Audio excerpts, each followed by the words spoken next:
All right, so now, Jeff, if you say that Anthony Cross is raped by hundreds and thousands of women, it is actually true. I mean, yeah, this is from here on out, it's canon. So There aren't hundreds of thousands of women in Sandpoint, though. But it was a 36 diplomacy check. If I were a bard, that would summon celestial beings. but you're not a bard, and that has to be performed, not diplomacy. And hundreds of thousands of women could be 100 women, thousands of times each. It counts. No, then that would be 100 women, thousands of times each, not hundreds of thousands of women. And hundreds and thousands, specifically. So at least 1,100. That I could sort of almost...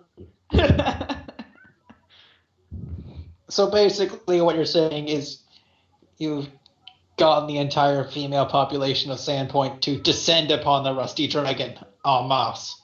Yes. So it would seem. Wow. So there's going to be at Actively least 50 newborn babies in the next 9 months. After that, he's probably firing blanks. All of them with absurdly solid front faces. He's going to have to be an adventurer to pay for that child support. God damn.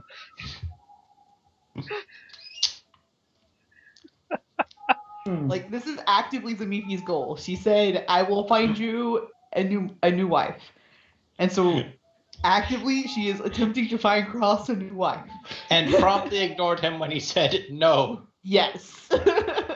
That would be accurate. That's not actually helping. That's not how that works. I explicitly No. told him not to do this thing. That is not I how actually matters said of he the told heart you I I'm want work. going to do this thing. That is not at all how matters of the heart work. Nope, Also, not that is not at at all how Cross sounds. Sounds more like... Let's be honest, guys. Zamifi's never had a boyfriend. She doesn't know how matters of the heart works. She's also a gnome, and it works completely different for those little spastic people. Yeah, gnomes like to sleep around. Yeah, I remember your last gnome. She was a whore. Okay. By gnomish standards, absolutely not. In the Gnomes of Golarion book, it says that they don't usually lay with the same person twice because they like new things. By gnomish standards, by, people standards, totally a whore. Racist. I was playing a people. He was judging by people standards. You are playing a racist. You No! were playing- I was playing a person! Gnomes You are are a people too. rapist. Gnomes are people too.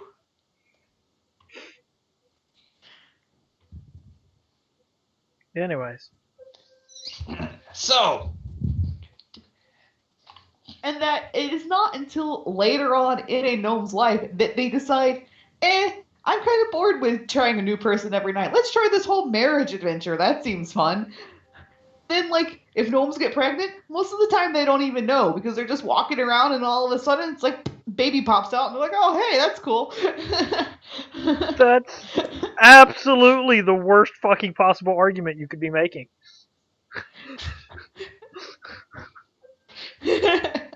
I'm just saying that is the lore that they give you for the gnomes of Golarion. Because gnomes are whores! They're not even whores, they don't get paid, they're sluts. Gnomes are sluts. I would rather be a slut than a whore. I would Really? rather be 'Cause neither. I hear that's actually a pretty solid paycheck. It's also an illegal paycheck. If I'm a slut, nobody cares. If I'm a whore, I will be put into prison. It really depends on where you are. Not if you're in one of, like, every town ever that has a brothel. Or, worship that one god that says, hey, go fuck everybody, because, that's what pleases me. I think we're making Calistria does not do that. Calistria is, yes, a goddess of sex. That does not mean that she tells her followers to go and Tell that to the You Inquisitor who is every last playing person. herself as a whore. It does say that her clerics are like holy prostitutes. I'm just saying.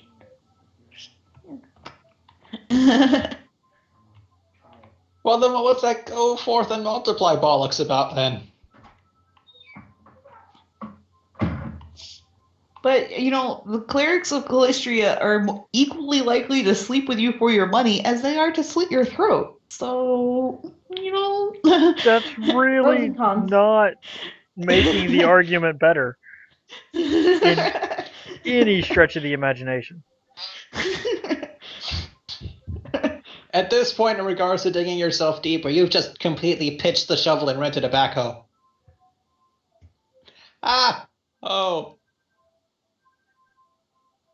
Jeff, just remember, this is your girlfriend you're talking about. Yeah, you're on thin ice, brother. Mm-hmm. This is Canada. There's always thin ice. Think about it, Jeff. Think about what you're calling your girlfriend right now. Mm-hmm. Nick's allowed to. He's my brother. It's I true. said backhoe. And then I laughed at the unintentional pun. Oh, Scott's allowed to. He's not related to me in any way, except for he's a pretty cool guy. Thank you. You have rules.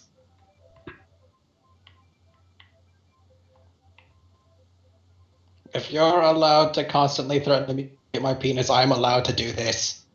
yeah, Mickey's got you there. I mean, I feel like mutilating your penis is different than saying your girlfriend should go work in a brothel because it's got a good paycheck.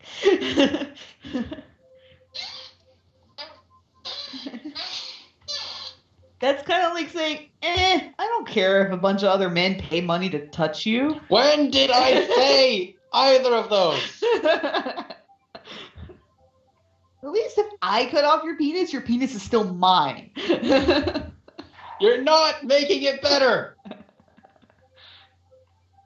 No, you're not. You guys are really But it is dysfunctional. amusing. I'm really glad I'm recording all this. Hello, everybody. Wasn't there a time when we were going to aim for family-friendly-ish? No, I gave up. I realized that. About 5 minutes into the first time he was recording. Yeah. That was the night that my dad was like, hey! Yeah, this stripper? That ship has been a dot on the horizon for a while. Yeah.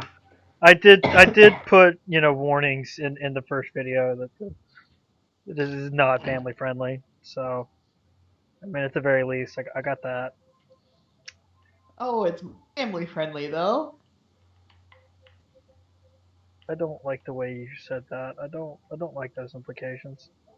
I'm not sure how I feel about that. Oh, did I get to tell them about getting kicked out of my house?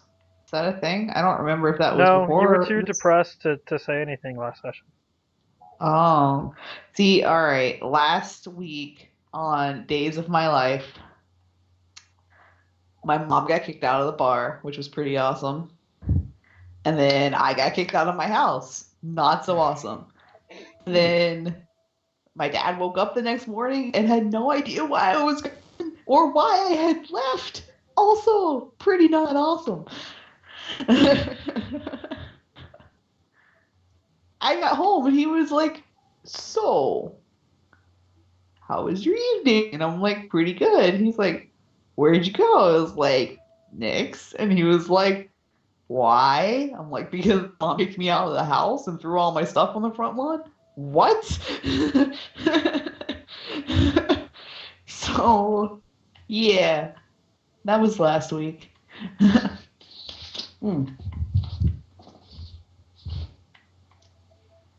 They really could make a soap opera out of my life, probably. I should call CBS and try to sell the rights to it. What do you think? I think they might say this is more fucked up than we should put on TV, even for a soap opera. That's fair. Maybe I should call a local cable affiliate then. Since CBS is technically public. No, who you should call is HBO. HBO? You think HBO would buy it? HBO, definitely. I don't know. I don't want to be on the same channel as Teen Pregnant Lady. Wait, no, that's MTV. Yeah, no, HBO is like Game of Thrones and all that. Oh, I wouldn't want to like besmirch Game of Thrones. I've never watched it, but I don't want to besmirch it with like being close to whatever the fuck it is that my life is. Hey, you never know. You might get good ratings. It has now been 30 minutes since Rowan said. Or you could call Netflix. I mean, they're taking everybody right now. They really are. They'll take anything. They don't have standards. Netflix is a whore. Slut, sorry. Oh, no, money is actually involved. Oh my no, god. yeah, you're right. There's an emote for throwing your shoe at people. Yes. Who throws a shoe? Honestly. That one Arabian dude at President Bush. Let me tell you about this. It's a thing that actually happened, guys.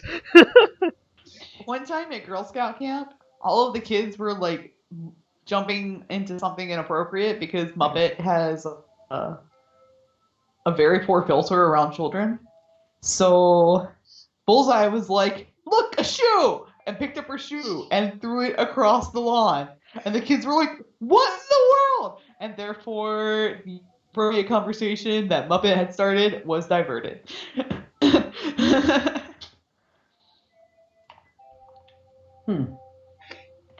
Yeah, that's one way to do it. Look at you. It is a real thing.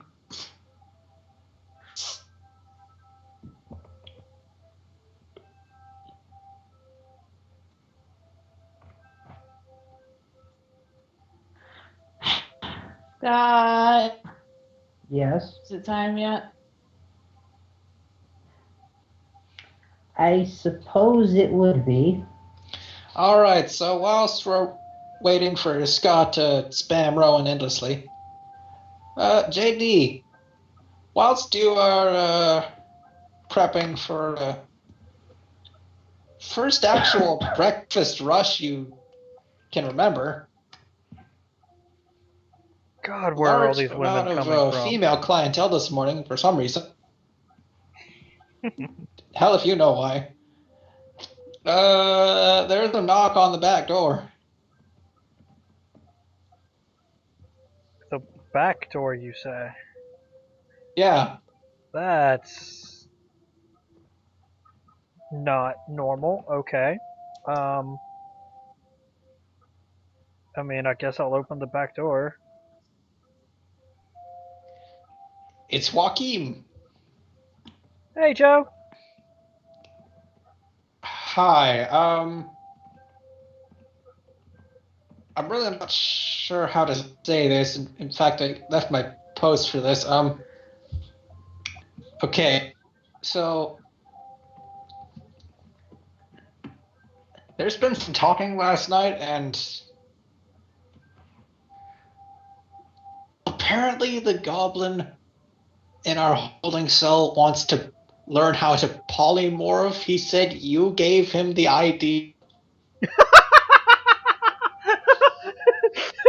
He wants to polymorph?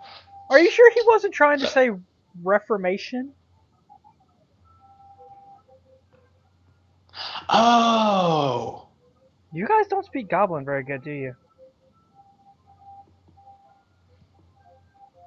Or was he actually trying to speak Common? Was he trying to speak Common? Yes. Oh, I'm so impressed. The little guy's learning. Yeah, no, I totally gave him the idea. I was actually going to stop by after the breakfast rush and try and work with him on that. That's cool, right? We can do that? I mean, he's in jail. I mean, we can reform him and then let him out of jail, right? I mean, that's typically how it goes, I guess. That really occurred to me. Also, why is there a breakfast rush? Because every woman in town decided to come to breakfast, and I don't really know why, but I'm just kind of rolling with it. I could actually get in the front. Oh, so that's why you opened up the back door. Yeah. Yeah, okay, that makes that's sense. why. Yeah. Yeah. Yeah, no, every woman in town is apparently here today. It seems like it. I mean, if you want to eat, come on in. I can whip something up before we start working on that. But I actually have to get back to my post. oh, well, all right. There Yeah, was a witch I'll. tied to it. I have to finish burning her. Yeah. Who said that? Joe, are you hearing things, buddy? You sure you don't want a cup of coffee or something?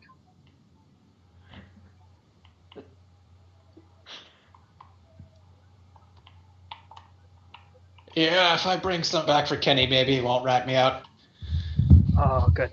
I'll nod and turn to fix something quick that will be enough for 2 guards. Let's see, I think I had a +7 if I remember right.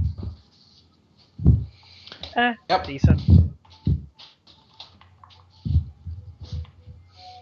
It's coffee. Oh, I was trying to just like add some toast or something with it. Something fast.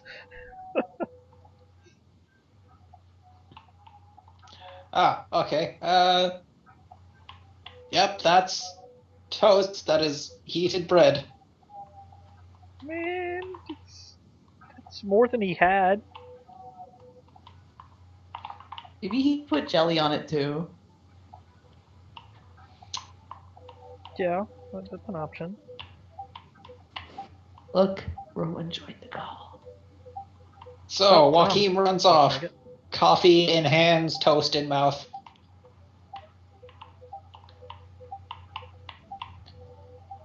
Some cherry blossoms fall through the window, which is weird because there are no cherry blossoms around. The fuck? Gotta stop Get and it. look at that for a moment, because that's weird. Those don't live here. Those aren't plants that exist here. Stop being weird. Yeah.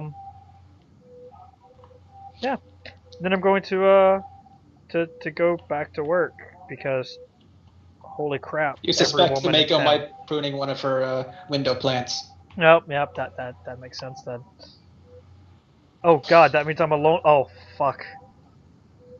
I'm responsible for the breakfast rush. Oh god. I'm gonna turn around and get to work Couple of because minutes holy anyway. crap. Today you are the kitchen.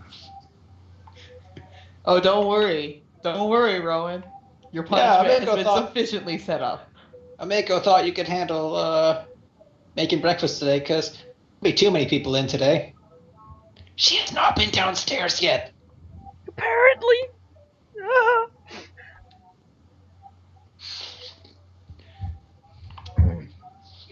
Well, I mean, I'll do my best to do my duty. Boom! There are some very happy women.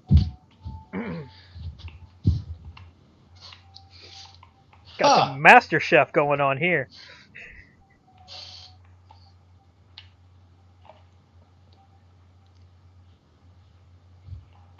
Well, He just became British and angry.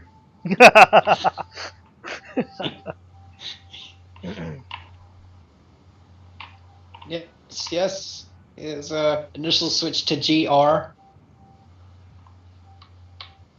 Only temporarily.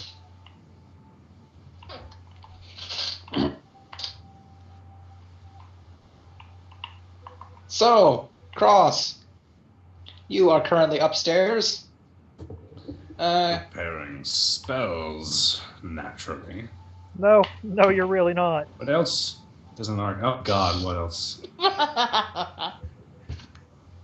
Well, Okay. thanks to Zamifi ignoring you, the whole of the female population is currently in the tent area below, or outside it if they can't fit inside. Thank God I'm upstairs. Where do you think they are?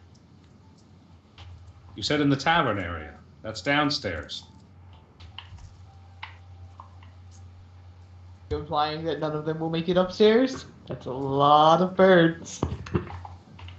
I'm just listening to what the DM tells me is truth. There are some sitting on the stairs eating breakfast. There are some wandering the halls. There's a line outside. I am very good at ignoring things.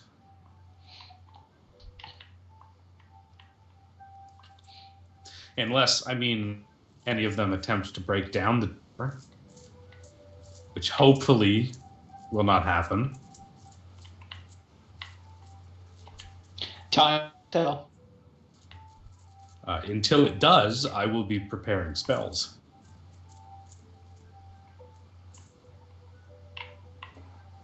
I am going to spend my morning concentrating in my room for once. It's a little busy down with all these people. Because there's simply not room downstairs. Because there's no way I'd be able to get to my table. Because there's simply not room downstairs. Yeah.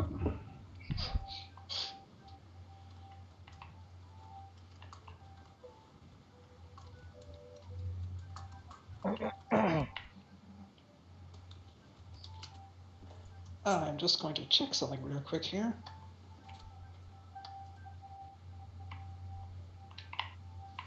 Check away. That today. No, that would be the other thing. Right.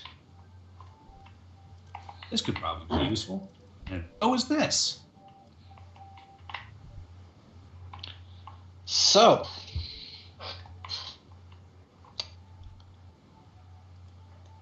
who will be the first to come downstairs?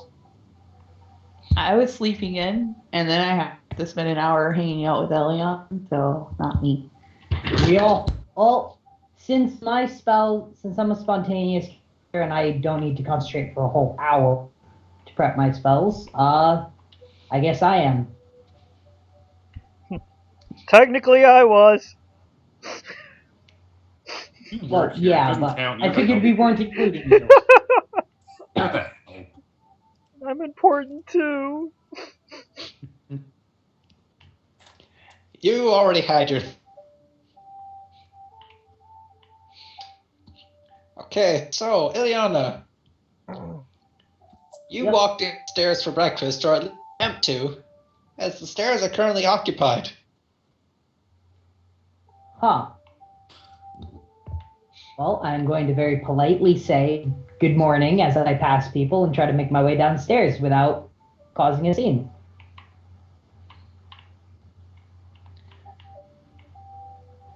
Or without participating in a scene.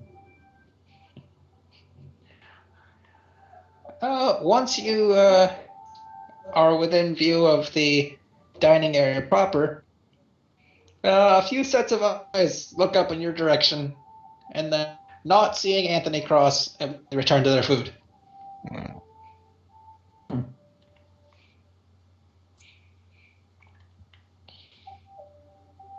Nobody else is up yet. I have a plan. And I don't know that Zamithi did this last night.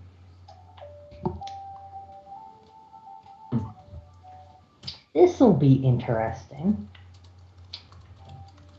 So, I guess then that I am going to, well, I'm going to try to find an available sitting spot. If there isn't one, I am going to, well,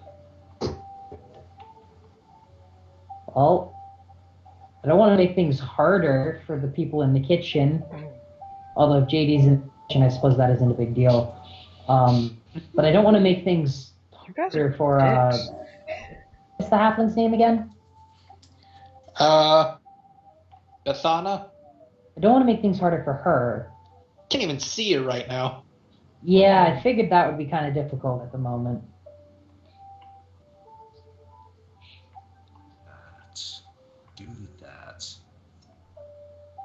The closest you can come to is that occasionally in the sea of people there'll be a crawling parting of people going in and out of the kitchen. You get that's her? Maybe.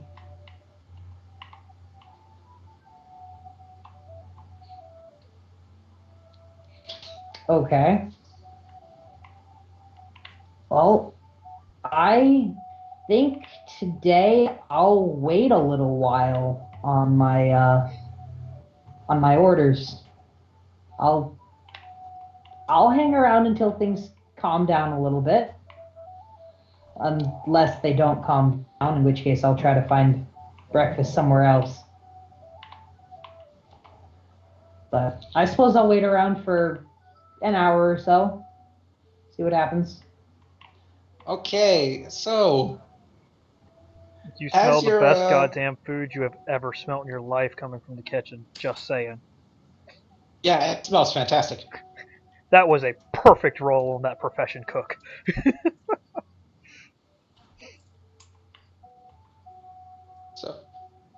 So, are you heading back upstairs? I'll hang around downstairs. No real reason not to. Okay, you are able to find a corner of the tavern that is not currently being occupied. Okay, I found space. Hard to do, but obviously not impossible.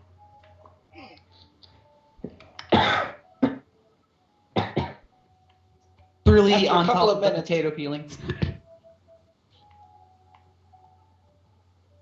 It's actually right by the kitchen, just behind the door.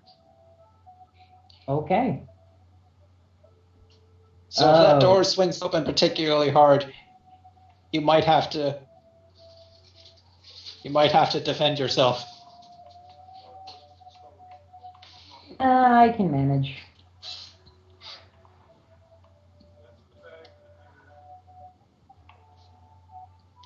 As you're waiting for Bethana to come take your order,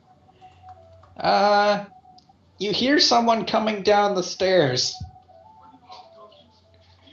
Looking over, see a Mako just stop at the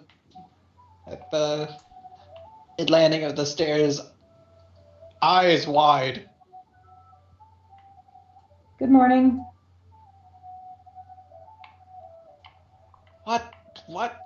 What? I don't know. Took me by surprise too. After a second of silence, she just goes for Bannister, slides down and sort of elbows her way into the kitchen. Oh god, Mako, help! I'm sorry! What happened? I don't know!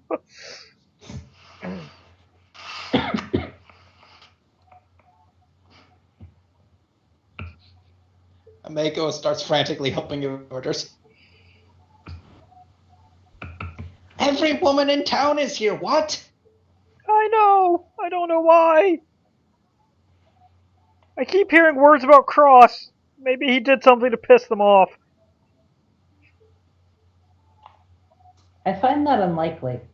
I'm gonna follow Ameko into the kitchen because it's probably less cluttered in the kitchen than it is out here. It's the only place with any elbow room right now. Makes sense. And I am counting behind the bar. Yeah. That's terrifying. I'm not a particularly good cook, but if you guys want me to... There's don't even already finish the sentence stuff before- in your hands. You don't even get to finish the sentence before your face is covered with an apron. I'm Okay, not a particularly good I'll cook. help doing And some Amako meal throws work. an apron at you, and JD shoves tools in your hands. Oh, potatoes!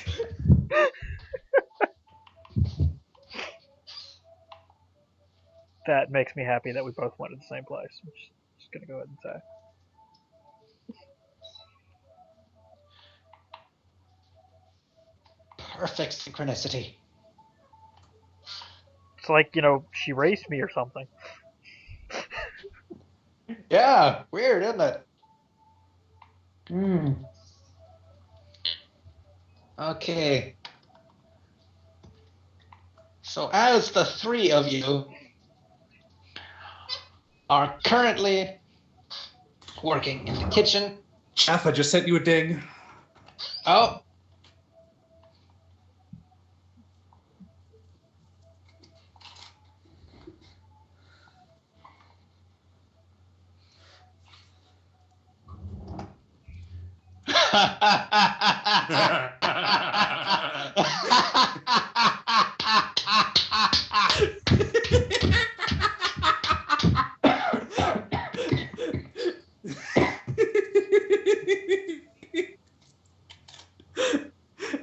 You Okay. seem to be enjoying yourselves. It was a good ding. Out the window, you three hear Cross and someone else engaged in heated conversation. And you can see Cross walking away from the tavern at a brisk pace, turning the corner and disappearing into an alleyway. Before he gets the chance to turn a quarter, I'm dropping whatever I'm working on, throwing open the door, prestidigitate. There's a giant flashing arrow over his head. Ladies, outside! There is a stampede. Willoughby was coming the other way, looks up in confusion to look at the arrow, has no idea of the context, looks back in front of him, and his face just goes white as he is trampled. Oh god.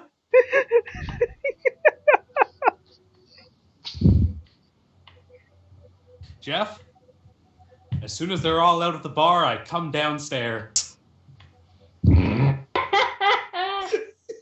That makes it better. That just makes it better. Wizard! Silent image? Yeah, ghost sound. JD gives you a Ghost thumbs sound up first, and flash wizards lasts over. for 5 rounds. Silent image. JD gives you a Frost thumbs smiles, up. flashes. JD Frost gives you a smiles, returns the thumb up. Flashes. Nice. Teamwork! Yes! Yeah. It worked! It worked! It's all part of the plan. Part of the plan all along. Well, we don't know part of the plan until he walks in and Shush you, it was teamwork, until he enters goddammit. the kitchen. Does he enter the kitchen or does he just sit JD. down to the now emptied? I'm going to poke my head into the kitchen. JD, lock the doors, please. Then that's when the thumbs up flashing goes on then. It's brilliant. Wizard. JD will proceed to lock said doors. No, he won't. Amiko probably wouldn't like that. I'll ask Amiko's permission first. Do it. Okay, doors are now locked. Make us a high five if she's willing. I'm in a good mood today. I do believe. Hang on. Let me just check something. None of my pranks ever work. Wizard. Now that How the damn it. rush has been successfully called, Summarily bang.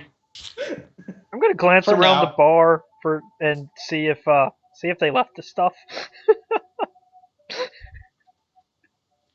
They did. Although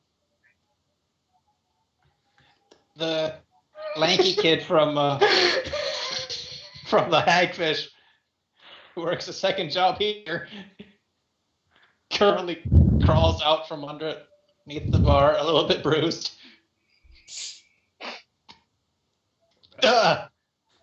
Jeff, I'm gonna date you. Hold on. This lanky kid you know to go by the moniker of Stork.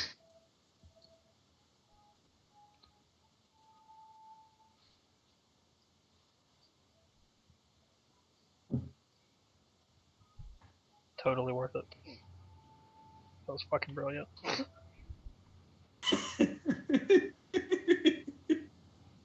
Oh god, I have a backup if they come back. I have a plan B.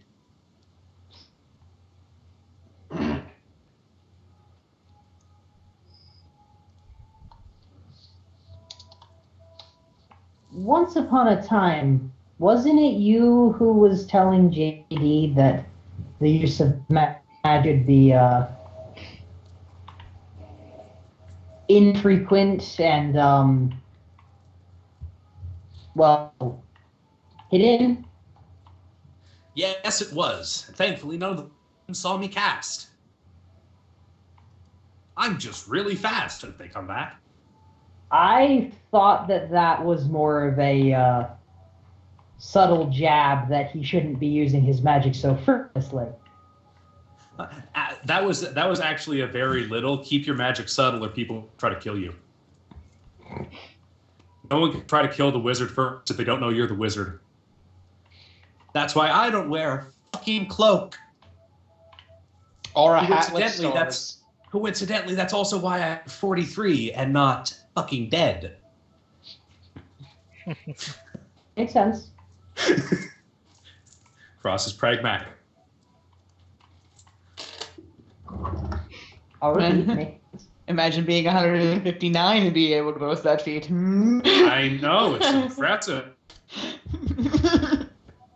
Then again, all the elves just sort of live behind walls and just like high-five each other when people do magic. No one really gives a shit, I don't think. It's only when you come to the human towns and everyone's all like racist. Fucking suspicious. Twirling mustaches and shit. Meh. And I worked hard on those diplomacy checks too.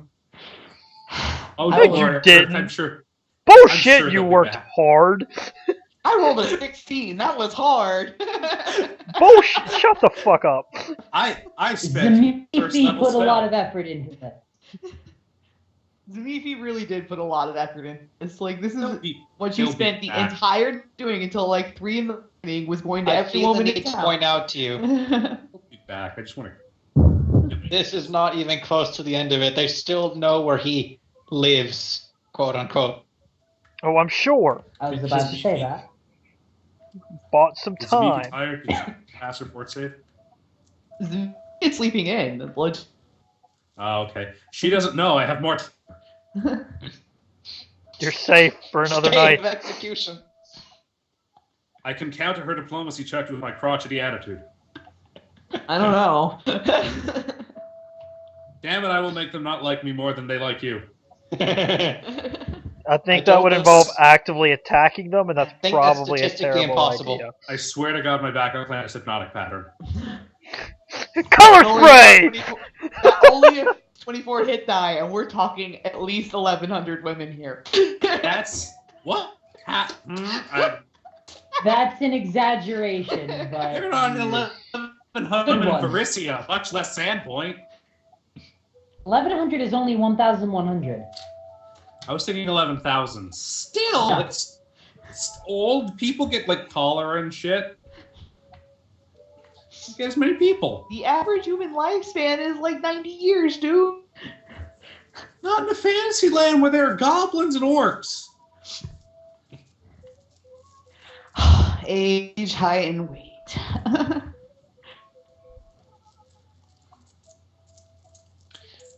A couple of minutes later, you hear a knocking at the back door about say waist height. I'm not gonna open it. You hear Bathana calling out, "Hello! Oh. What happened? Oh. I got carried away in a sea of people."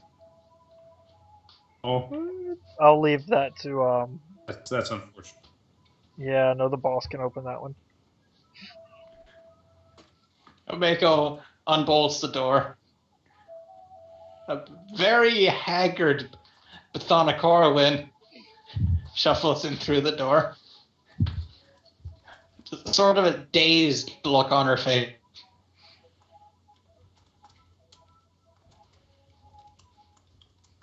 Whew. You okay? I'm not sure. Whew. A minute ago, I was in the dining room, and then I was 3 blocks away when they finally dispersed enough that I could get out.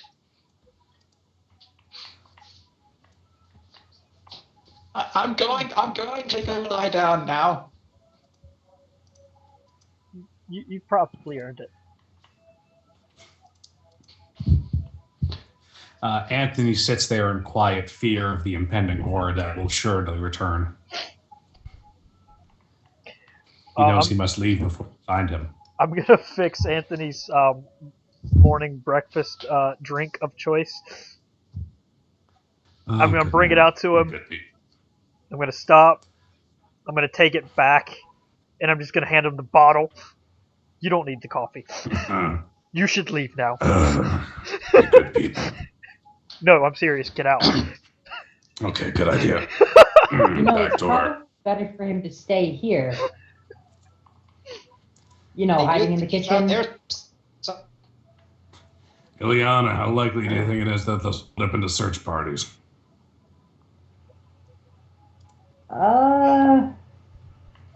Well, if I was in charge, likely. From upstairs, you hear, "They already have. It's how I got away." Uh-oh. My reasoning is this: if they're in smaller groups, well, you were competitors when the time should come that you were actually found, and well, more likely that you'll be found in the first place. That's fair.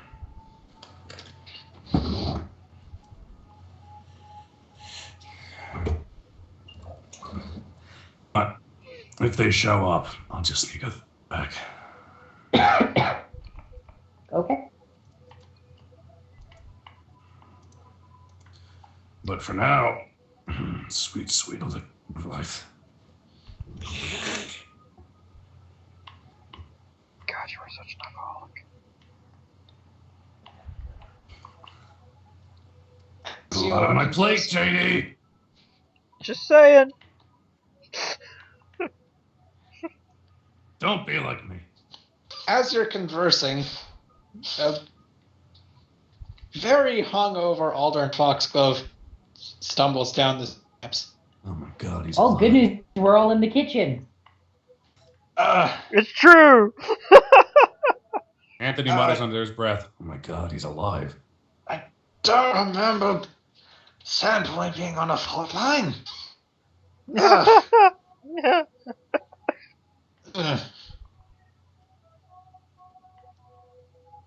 Ow, what's that light? What's that light? Is that sunlight? I don't like it. Put it away.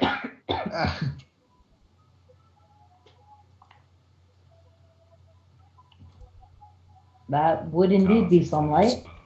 Take a seat. Did you say that out loud?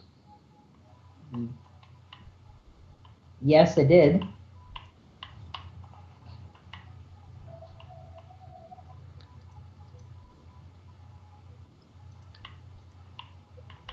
He's gonna slowly press his head in through the the saloon doors of the kitchen. Very obviously hungover. Oh, what you all doing in here? Employee meeting. I'm sorry, you'll have to leave. Good. Slowly, just basically sort of melts back out of the room.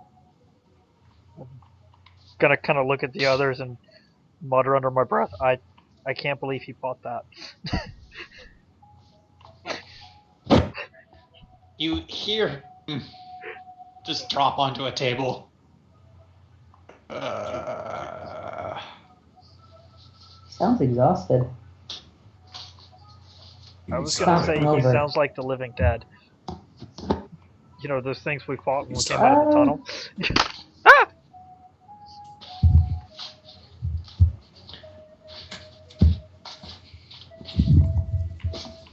My friend Alder needs to hydrate.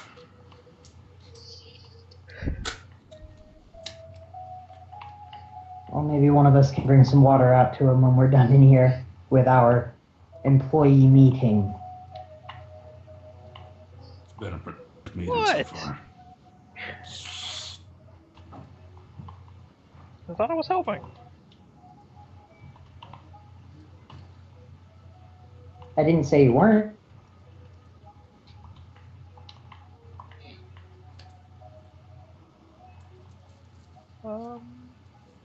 Yeah, I got nothing though as far as an actual meeting goes. I do need to go by the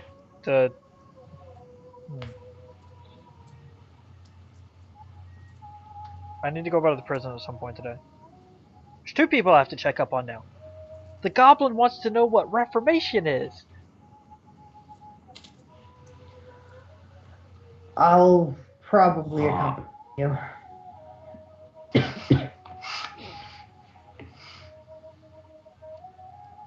Do you know if this town has a restraining orders?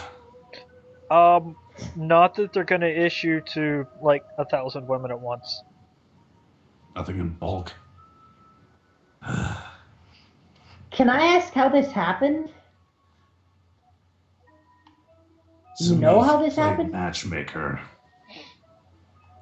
Very effectively. Oh. Yeah. Okay. You're screwed, man. Boned. Ameko just nods. Oh. Professional assessment from the entire party. Dude, you're fucked. Fucked.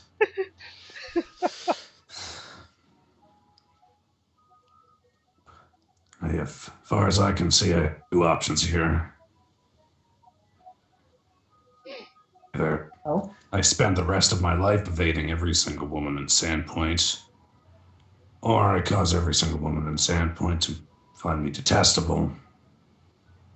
Currently, I'm up in the air. I can help with the latter. Would you? I mean, I can spread nasty You rumors want me about to? you. I can do that too. I can probably do it more effectively than you. No problem. I would have some feelings. And as We'll have to think good about as that. I've been at doing that, I'm trying to keep it on the down low. From outside, you can hear the faint voice of Willoughby. Oh, bloody hell happened. Oh. I'm gonna poke my head out of the door. You've got a mob on the loose, Willoughby. Keep your eyes on that door and don't let anyone in. As you look at Willoughby's trampled form on the ground, you notice that his armor is actually warped.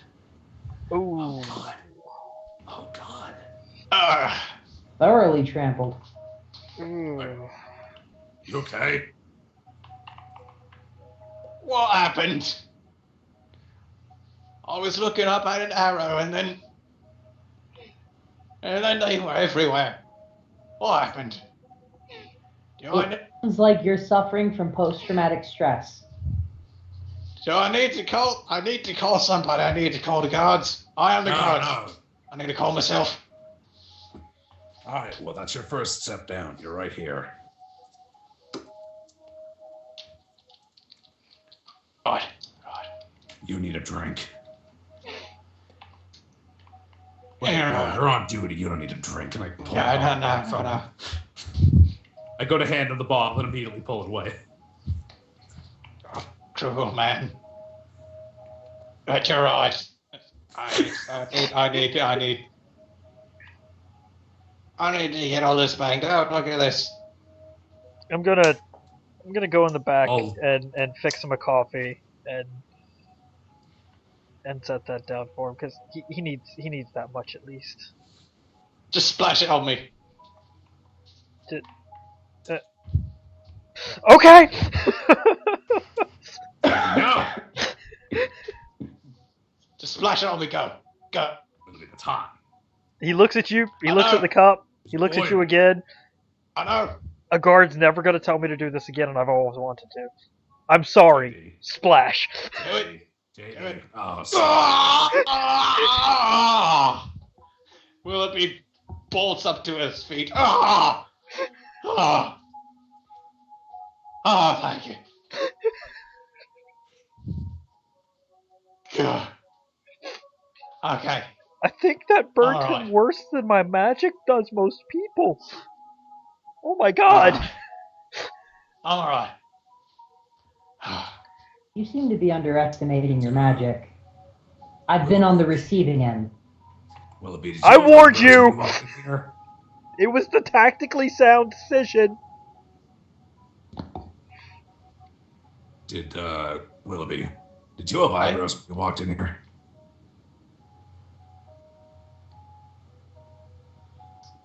Gonna reach up, feel his completely smooth face.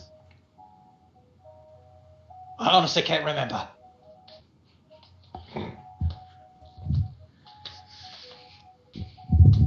Oh, I need a drink.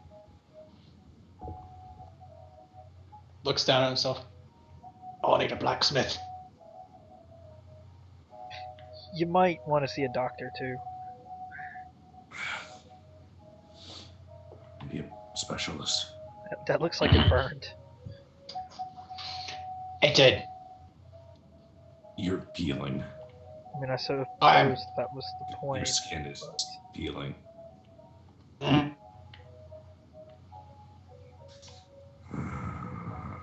I can feel the air moving against my face. And he just sort of wanders off.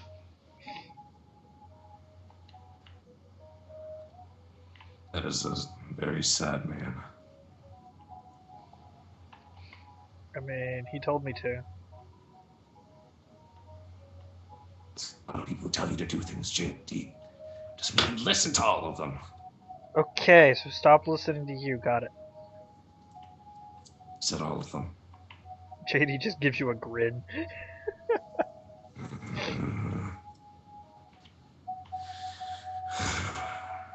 Just my room. You notice one thing, Cross, is that it was only after the coffee was splashed in his face that he actually started moving. Poor bastard. You had to barely patrol the streets for this. Cruel, cruel world. The cruelest.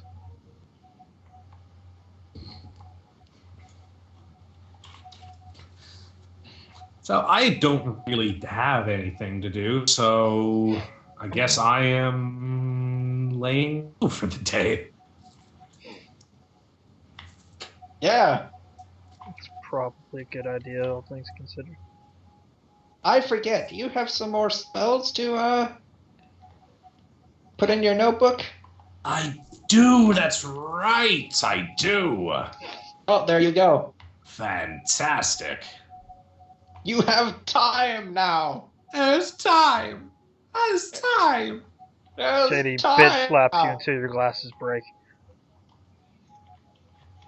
There's time. That was so fun. Yeah, fuck this. Cross going back upstairs. full jar of ink. Weirdly enough, I'd seen so many parodies of that by the time I actually saw the original episode, I was like, yeah, okay, just get to it. Get to the thing. Come on. Come on. Get to the thing. Crikes, Make this it happen takes forever. I was just like, this is sad. I feel bad. So that's kind of fucked up. His glasses weren't even that broken. It's true. I mean, they were cracked a little. He could have made that work.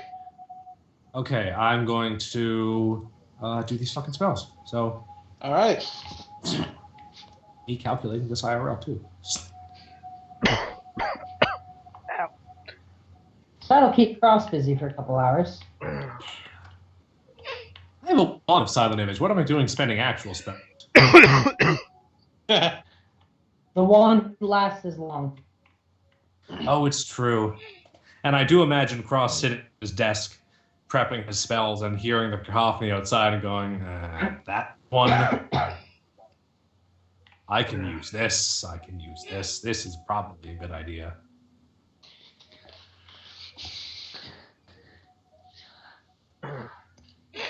Okay, so JD and Ilyana, with the impromptu breakfast rush brought to a screeching halt, Mako sets about preparing breakfast for the 3 or 4 of you. Okay. Huzzah!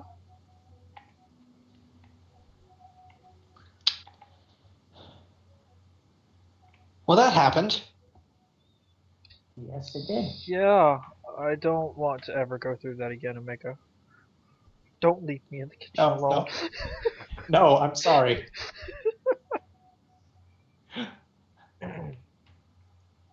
If I had only known, I'm so sorry. It's okay. You couldn't have known. No one could have foreseen that. A horrid mess.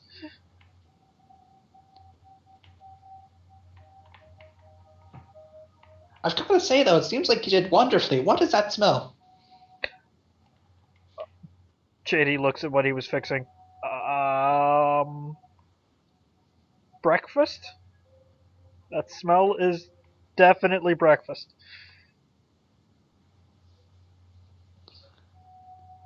Thank you, sir. States the obvious. I don't know! I panicked, okay? I didn't know what I was fixing. I was just cooking.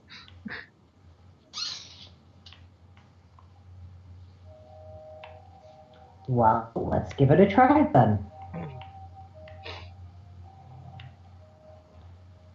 She's gonna immediately put away what she's working on. Yeah, let's just eat that. I mean, we might as well. We've got so much of it. JD will begin to help himself. I imagine at this point it's set up more like a buffet, serve yourself kind of a thing.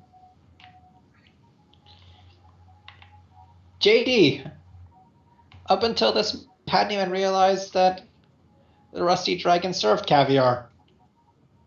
When did we... I'm just gonna look at Ameko. How did... What? I have no idea.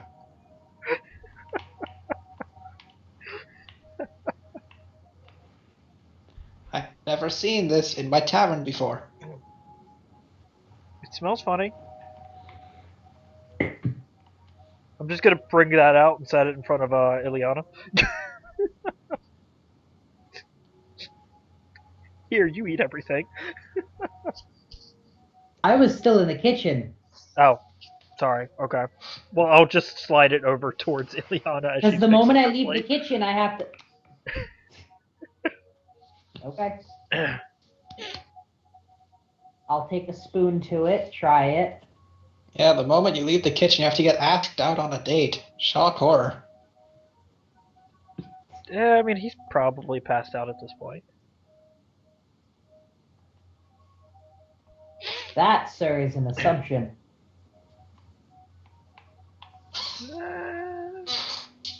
JD shrugs. Oh, you haven't actually heard anything from him in a little while. for all we know, he's dead in his porridge at this point. I mean, come on now. Actually, he didn't. It's also have not something that I can avoid forever, porridge. so... Or likely dead in someone else's porridge. Yeah, that's more likely.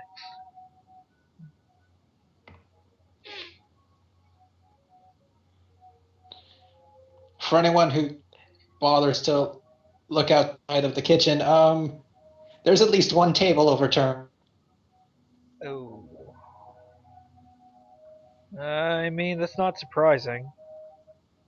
As a matter of fact, there are 2 tables overturned.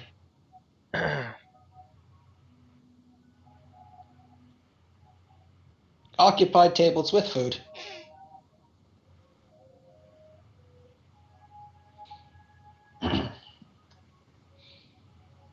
Okay. Well, I'm going to eat my fill. Or eat halfway my fill. Otherwise, I'd drain most of the kitchen. Well, there's a then lot I'm of going unfinished to, food outside. I might have some of that then. Who knows? JD, just come and get me when you're planning on heading to the garrison. Sure. Pretty much just thinking about right after breakfast, but okay.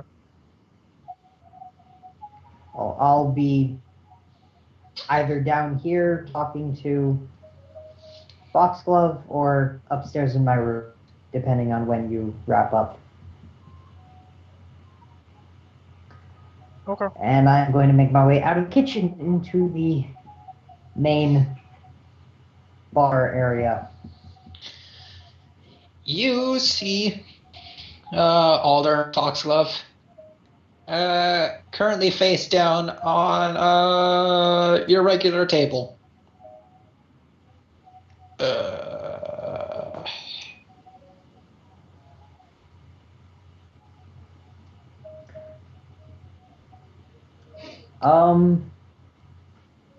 Is he sickened, nauseated? How bad is he? He is sickened. I'm pretty sure I have a fix for that. 1 second.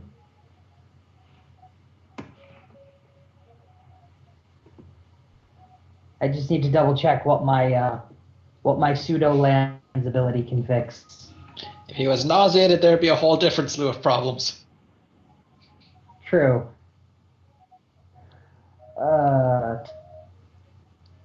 I cannot do sickened yet. That's next level. That's important. Well, is there a chair with arms that I can pull over? Yes, over by the fireplace. It is currently upside down. I'm gonna go grab one of those. I am going to drag it the best I can over to the table while making as little noise as possible.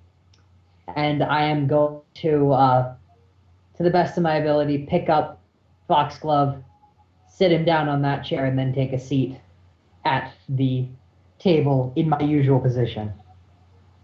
Yeah, no, I'm sorry, I didn't want you to see me like this.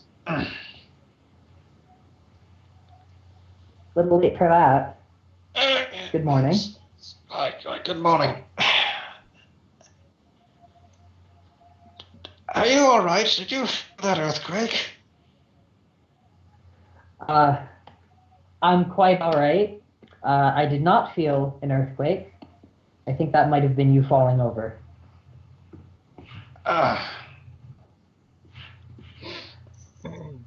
Well, I did fall over. How bad is the hangover?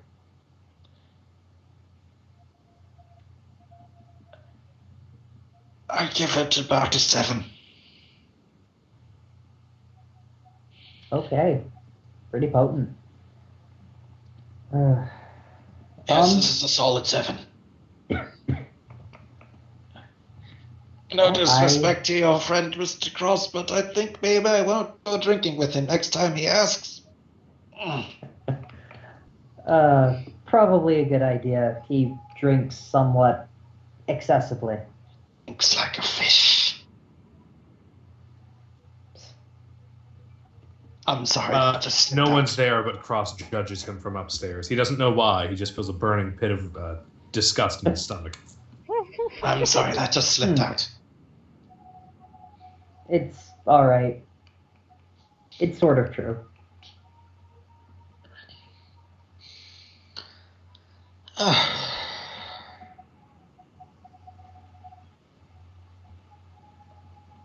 Any particular reason you were drinking with it last night?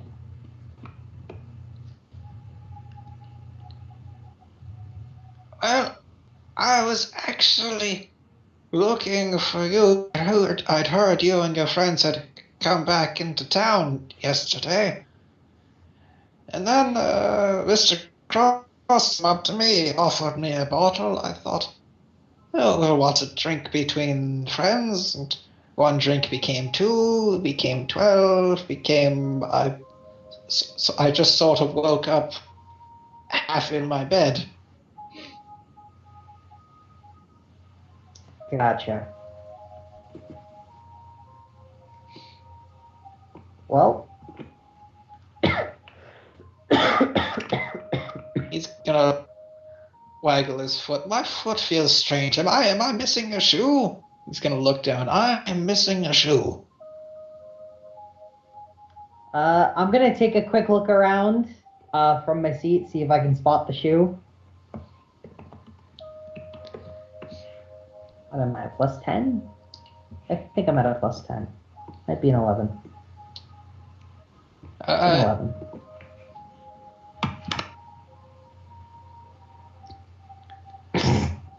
Well, you can quite see it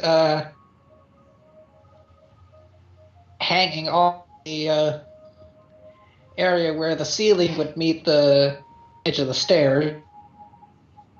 That it seems like it got caught last night when he was being dragged up to his room.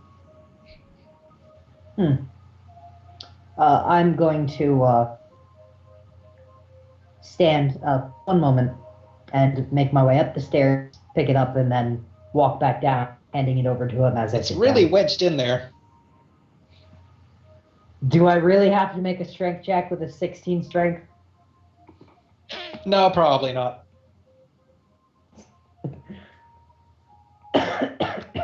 It's wedged in there. I work at it. I pull it free, make my way back down, hand it over to him as I'm sitting down.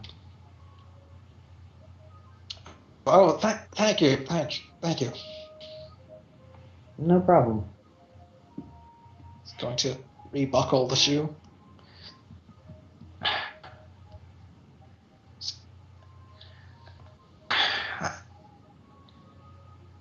Well, I know I'm in a bit of a state right now, but I really want to get this out before anything else happens. But there is a showing of the Harpy's Curse at the theater this weekend. I was wondering if you might like to accompany me. Out of character, first question. What day is it right now? If this is over the weekend. It's the equivalent of Thursday. Okay.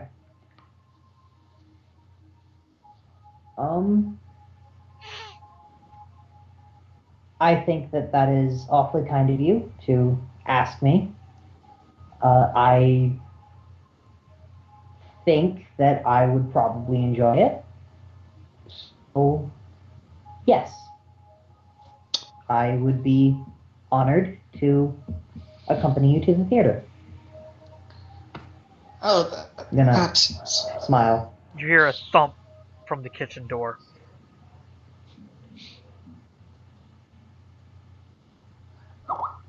What was that? Are you all right in there? You hear a thud from upstairs. Oh, is it happening again?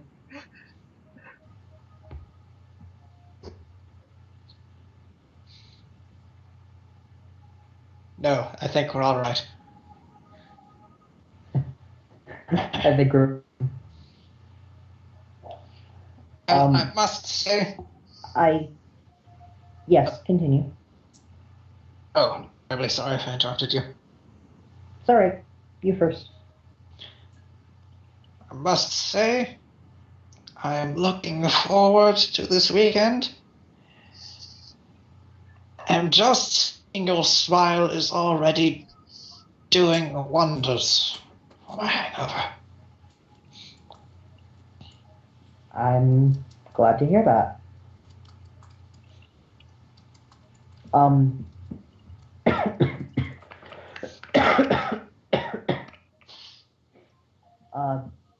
Would like to ask one thing.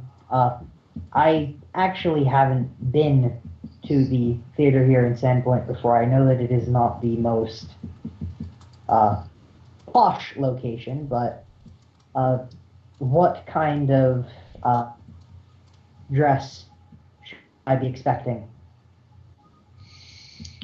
for the occasion? Casual, semi-formal, formal? I should think semi-formal. But would suffice. Alright then.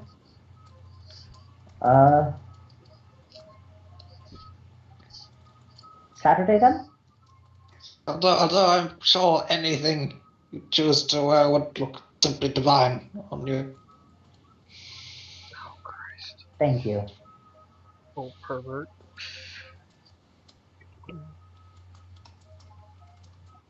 In all fairness, we're the same age. There's Although another I'm thunk from effectively the. a 15-year-old. There's another thunk. When he says the divine phrase, there's another slightly softer thunk from the kitchen doorway. He's gonna look around. Are you hearing as well? Hearing what? I will roll a bluff if I have to. I don't think it's necessary at this point. And while he's responding, I'm going to take a moment to, since I have no verbal or somatic component, cast Ghost Sound right at the base of the door, since, well, JD is obviously right next to the door. Maybe the whispers can make their way through the cracks. Shut up.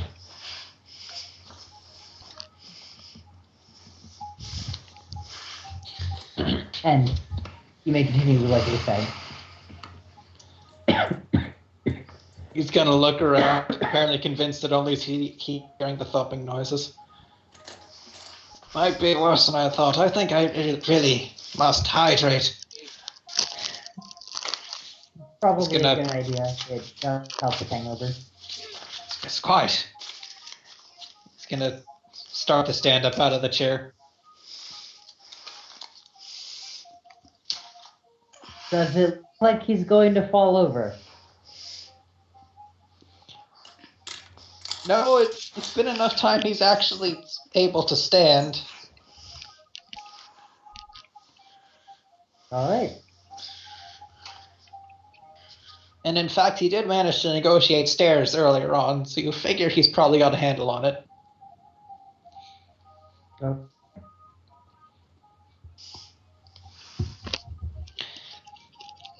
He's going to open the door of the kitchen. JD, are you still thumping your head away at the door?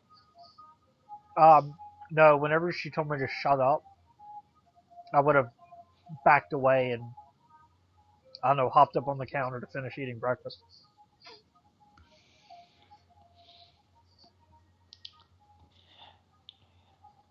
So I'd be sitting on the counter, feeding Dax, finishing what little breakfast I was had. Because obviously I stopped eating to go eavesdrop. Foxglove is gonna crack open the door, see you on the counter.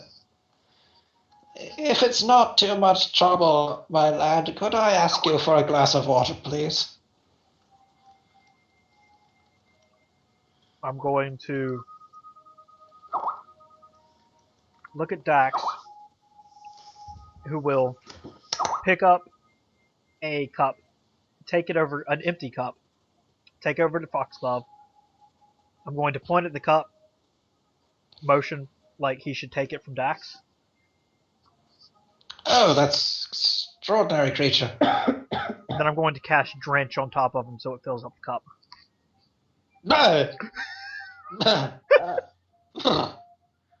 Oh, I am awake. I figured that would help.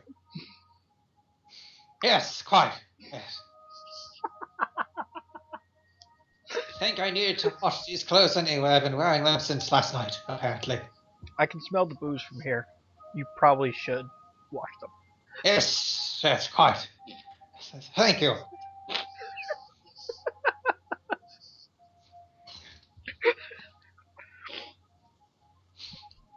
JD will stifle a grin and just nod. And about 2.5 seconds after the door is shut, he'll bust out laughing. Foxglove turns around, eyes wide, standing straight up, looking considerably more awake than he was a moment ago. Oh, that is cold. I just drain the glass.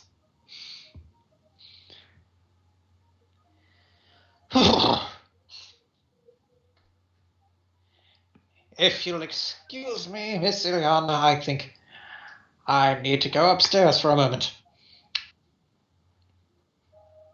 That's quite alright.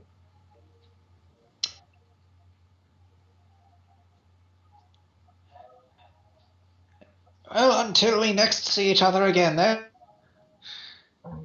Just gonna turn around. Oh, Saturday, if not sooner. hopefully sooner. We shall.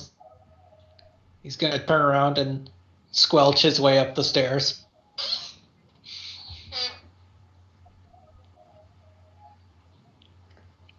And I am going to do my best to avoid the pool of water on the ground as I make my way into the kitchen. I would have already started after laughing. That probably took y'all another, 2-3 rounds, give or take, of conversation.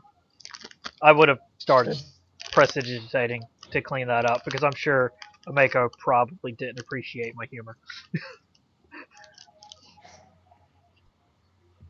Or at the very least, told me to clean it up. She doesn't even have to tell you at this point. I mean, exactly. She's just staring at you while you eat. And while she eats, really. Come on, it was funny. Okay, so I'm gonna walk into the kitchen. I'm gonna look at JD. I'm not gonna give him the daggers look, but He's just grinning at you. She's not even staring angrily not cool. at you when Mako stares at you. She's just staring. What? It's What's been long. not cool? You can pick up on the subtleties. Pincer strike. 2 glares, sort of. It's not even a You glare. know how to get it from both sides. Just sort of a stare. Amako's just like, I really should expect this by now. God damn it. So you're really the only one that's actually glaring. Again, not giving you like my daggers glare, but like a hint of disapproval. JD's just Not grinning cool. at you. What? It was funny. Oh, I have no issue with that. I'm gonna motion at the ground beneath my feet where I assume the puddle of water used to be. Yeah, I know. The thuds were completely unnecessary. Oh, come I can handle this. on. I couldn't help but bang my head against the wall. He was being so cheesy. I'm sure you looked He was. fine no matter what you wore.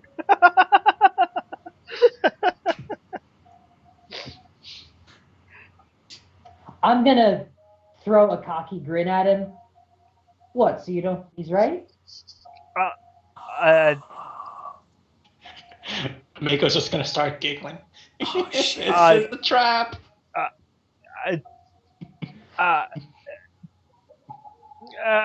Now she's watching with keen interest.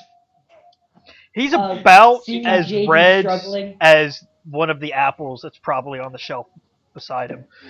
Mako's just leaning Seeing forward. JD Chin in struggling, her palm. I'm gonna twirl my cane at my side a little bit and then lift it up and poke him in the forehead with it. I'm kidding around. You can relax. It's not fair. It's not Totally fair. not. Trick questions are not okay. And interfering with me when I'm trying to figure out what to do is also not fair. I didn't I have interfere. no control. I just listened. Talk to Cross. He's the one that got him drunk last night. It's probably him. Do you know what Cross spoke with him about? Not a clue, He but mentioned there was a... there's no way Cross drunk offered him a drink and didn't say something. Kind of curious, actually. It's like I'm kind of curious how this morning, what caused it to start the way it started. JD's gonna glance upwards at the room. There's no telling, but if I had to hazard a guess, he kind of glances up towards the back end of the inn. Well, I know 90% of this morning started off because Zamifi. Also, it was her. When did she have time to pull that off? Well, Zamifi is good at being a conversationalist. Doesn't take very long for her when she tries to get a crowd together. I'll admit it was funny.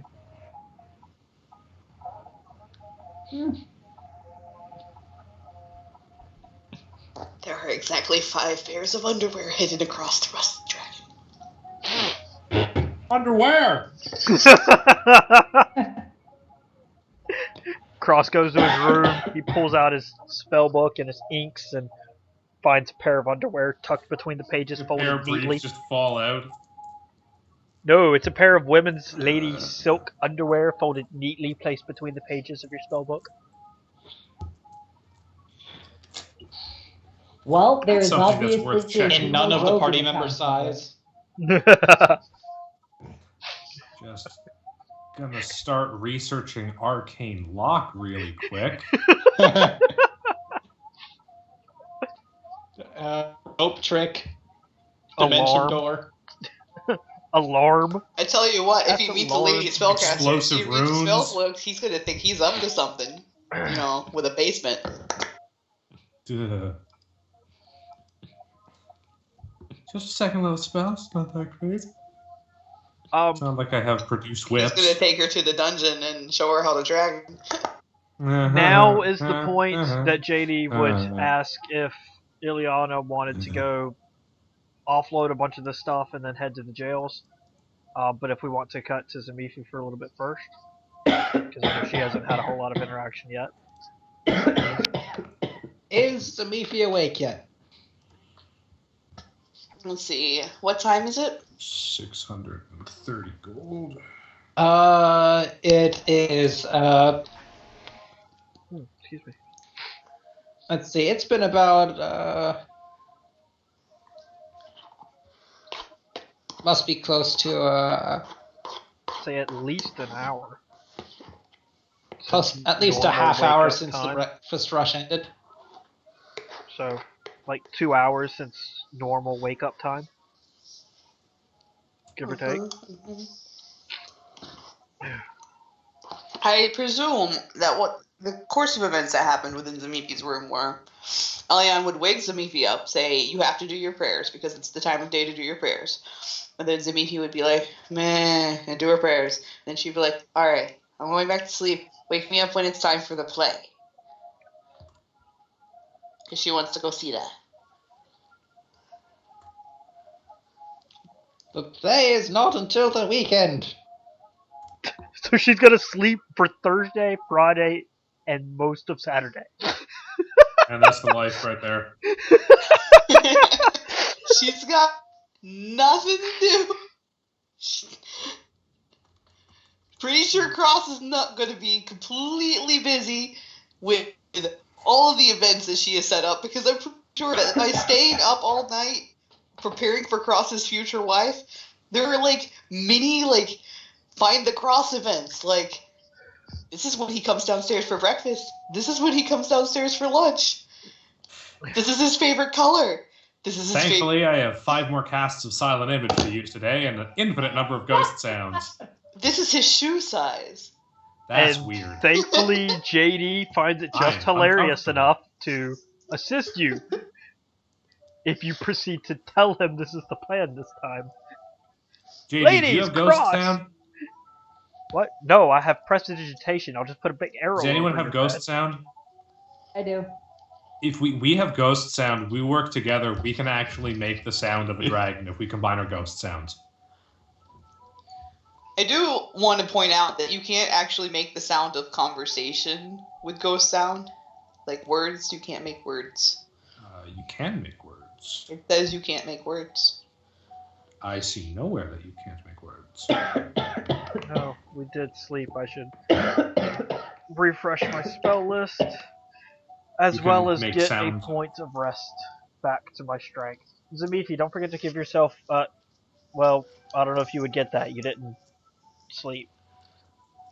I haven't had 8 hours yet, yo. Yeah, okay. Never mind then. Like, I woke up, I prayed, and I went back to sleep. Well, at least you prayed. You can hit yourself with your lesser The restorations. volume of sound created depends on your level. You can produce as much noise as 4 normal humans per caster level, maximum 40 humans. Thus, talking, singing, shouting, walking, marching, or running sounds can be created. So Yes, talking conversation sounds. falls within those, I feel. I imagine Yes. we wouldn't be able to catch specific words. It would sound like 2 people are talking outside. We just couldn't understand what they were saying in the conversation. Is the way I've always read that. Like, you can't use it to make an actual specific conversation. It would just sound like 2 muffled voices. Probably. I don't know, is there another spell for making the sound of actual conversation? Message. The way I would... no, but not message with...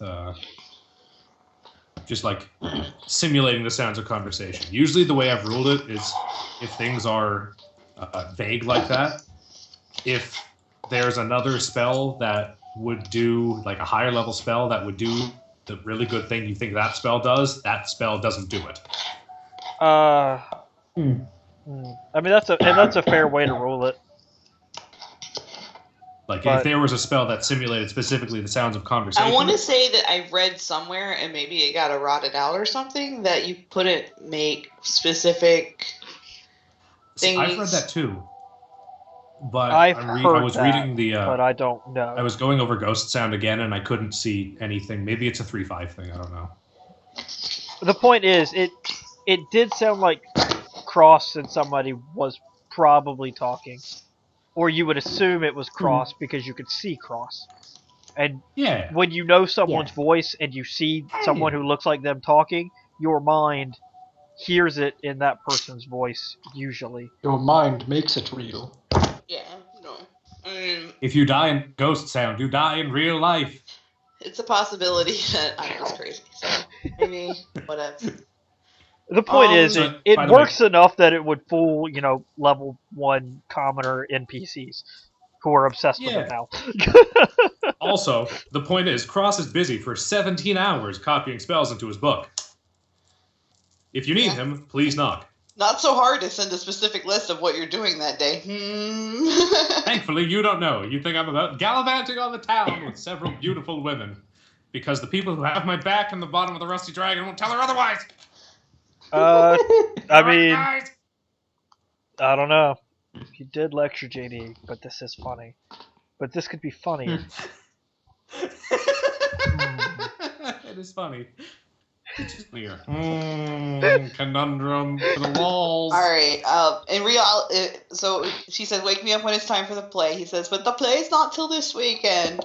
Then she would say, "So I want to go to the theater later. Wake me up when I've had enough sleep." Wake me up at lunch. That's what I just heard. Dude, that's the way I live my life. Elion goes downstairs and rides on the chandelier.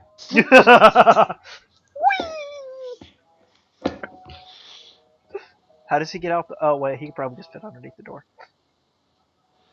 And assuming somebody doesn't wake me up before Elion does, that is what I am doing. Like, I want to roleplay, but I also want some EP to have 8 hours of sleep. Yeah, no, that's fair. Hey, if Cross finds out that you're tired, he'll totally drop a keep watch on you. Because, he didn't need it, but he appreciates it, but he doesn't know that, so just throwing it out there. We would come back by lunch, and if you're not awake by lunch, JD would definitely check on you, just because you are like Ileana, you don't miss meals.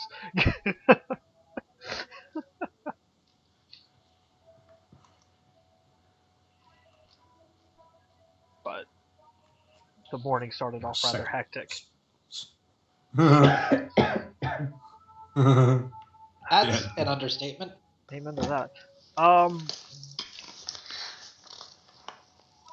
Okay, objects. What the 8 armor for Minor image, mirror image. See invisibility. Shatter. Well, I mean, I guess then at this point, JD will look to Ileana. Well, I'm planning to. I'm ready to go now. If maybe you want to stop around a couple of the shops and offload a bunch of stuff we have on the way. I've got no issues with that.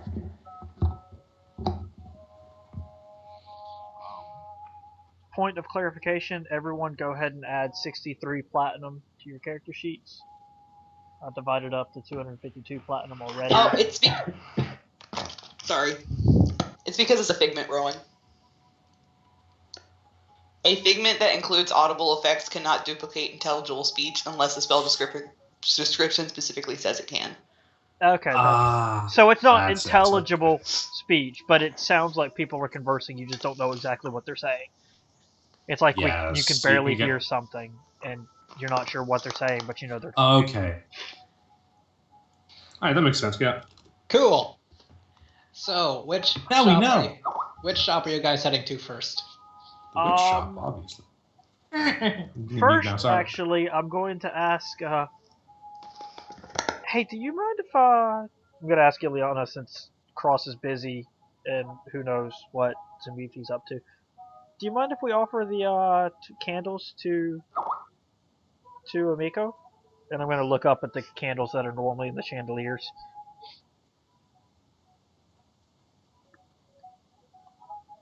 What candles? Actually, she's got a mouthful of food, so smaller. What candles? How many chandeliers does she have? Let's see. JD's going to reach into his back. Nah, he wouldn't keep one. JD's going to run upstairs. How the fuck did I miss all of this shit? God damn. Detect magic, scan. Candles! Grab one and come back downstairs. Did you walk into the butt rug? I imagine something has already happened to that since JD did, sleep last night.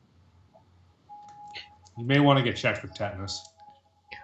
1, 2, 3, 4. 5, 6 chandeliers in the dining area. With How many candles per? 1, 2, 3, I imagine no more than 10. 5, 6, 7, 8, 9. Hang on.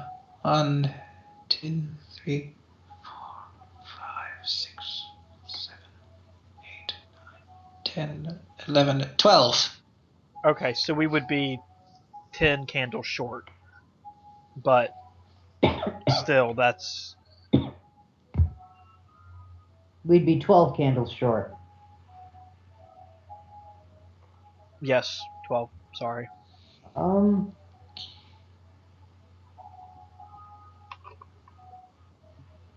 Anyways, when I get back downstairs, I'm while gonna she's shrug. Go for it. thinking it over, these candles, and I'm gonna hold up a small candle that's burning.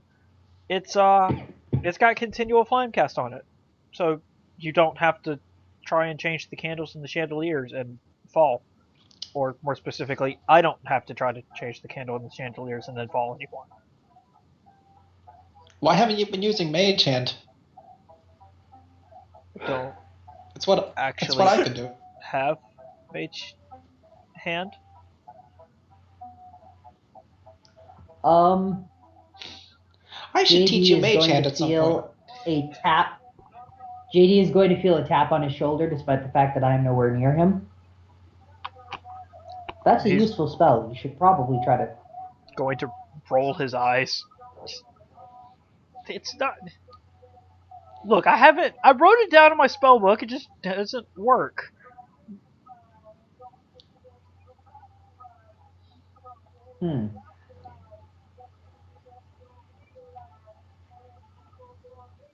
Which is to say, as a sorcerer, he doesn't know that one.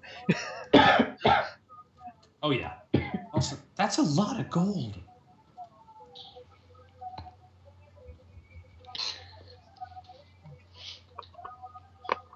Anyways, Well, I have no issues with that, but JD, if that's the case, I would like to cut a deal with you right now. I wasn't talking about giving for free. I know the party gets a cut of all loot. Oh no, completely for free. It makes a lot of sense. She's been hosting us. She's been helping us.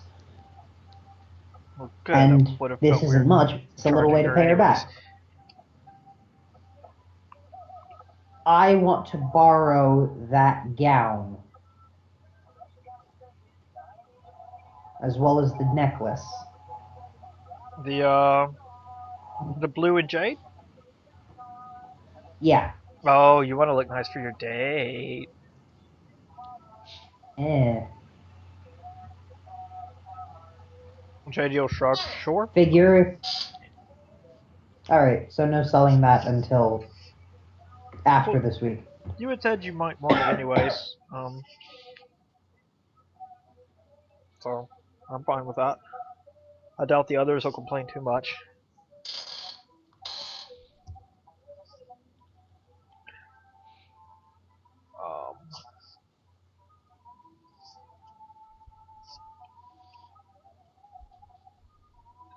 Alright.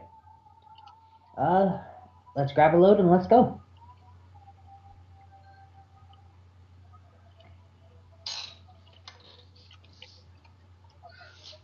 Okay. Question, out of character. Impy, Excuse me. what kind of armor does Zamifi wear? She was wearing the smelly goblin breastplate when we left the place. It is a masterwork breastplate? Yeah, I thought it was +1. Okay. just masterwork. And it would have been smelly. JD would have prestidigitized it clean because he wouldn't want to walk around smelling that. I'm sure you wouldn't. I'm not bothered. Well, then JD would have cleaned it for his own sake. Preferred the armor coat from before, but you know the breastplate has more armor class, so.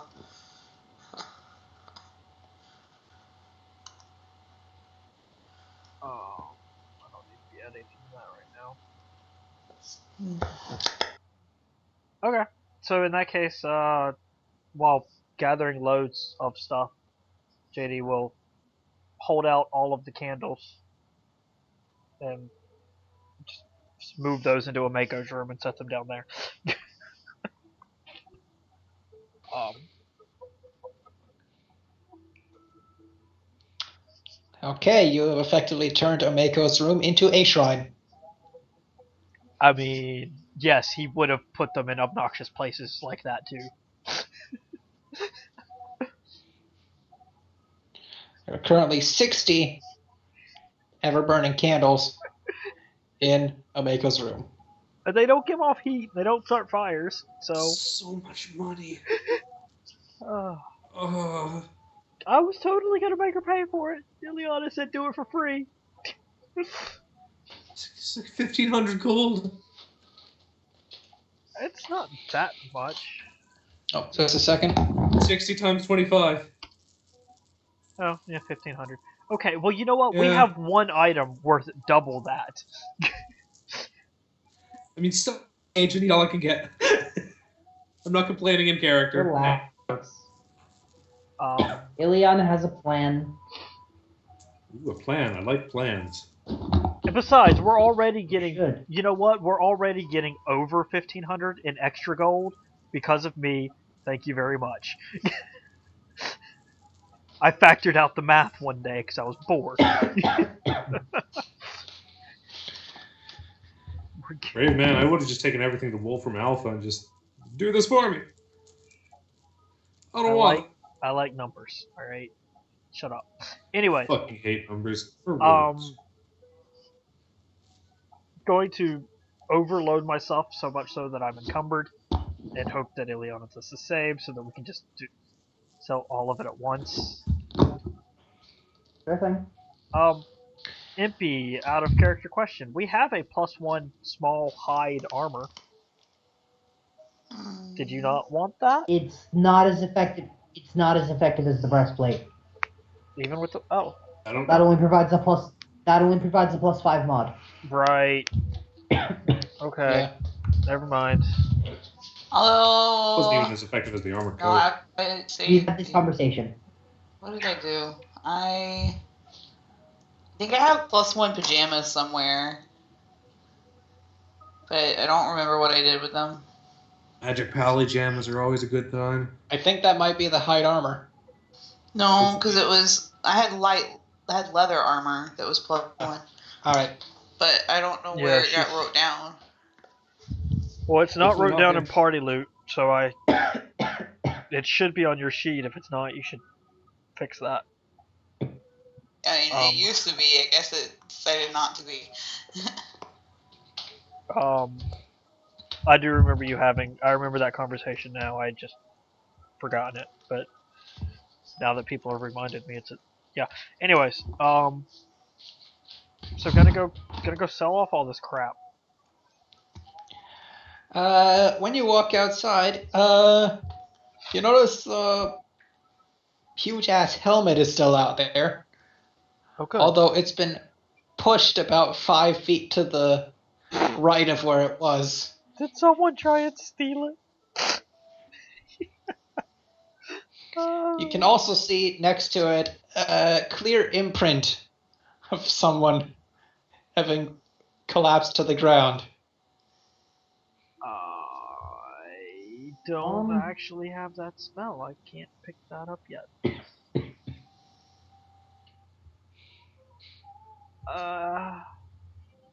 We're probably gonna have to come back for that. Come back for this. I have an idea.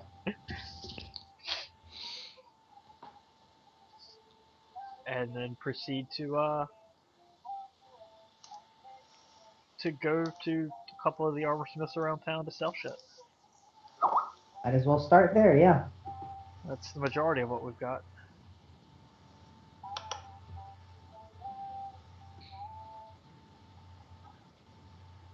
So, with our somewhat extensive knowledge of the town, who would we bet is the best smith in town? I think it was a dwarf. We had this conversation last time. He thought I was making fun of him for using his accent.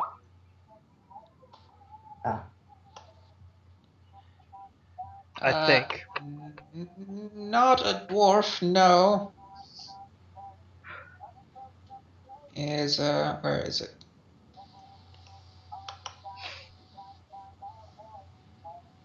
I know it's here. I know it's here.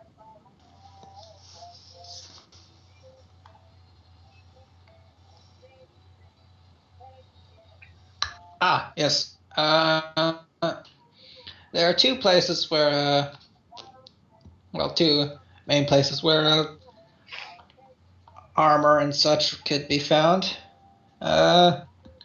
Sava's Armory. Hang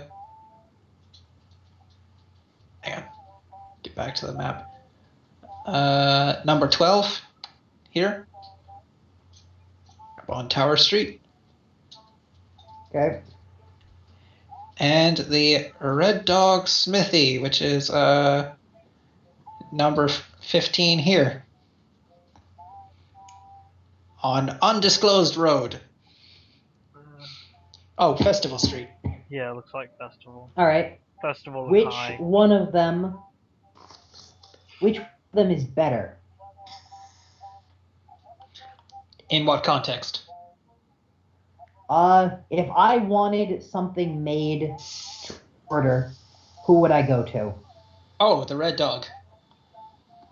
Okay. Number 12. In that case, I'd Sava's like Armory to is just a start shop. there. Okay. Yeah, I'd like to start the Red Dog then. 12 is directly across the street from the jail, anyways. Red Dog, Alright. rather. Okay. In that case, is there miscellaneous stuff that we've got?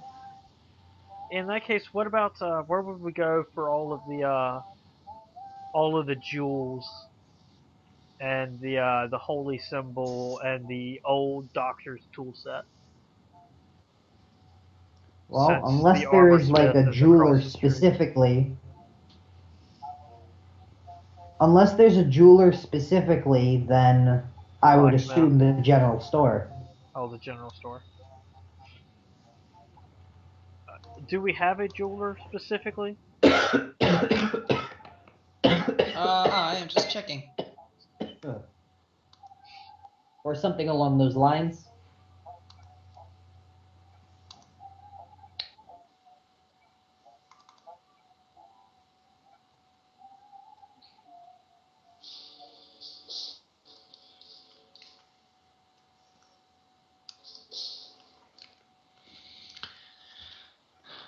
Let's see here. Well, there's always the general store to sell things at. The number 26 over here by Wet Dog Alley. Is that the one that doesn't like me? That is the one with the vendor, yes. Yeah, no, we don't go there. Well, you don't. We do go there. I go there if necessary. There is. Let's see.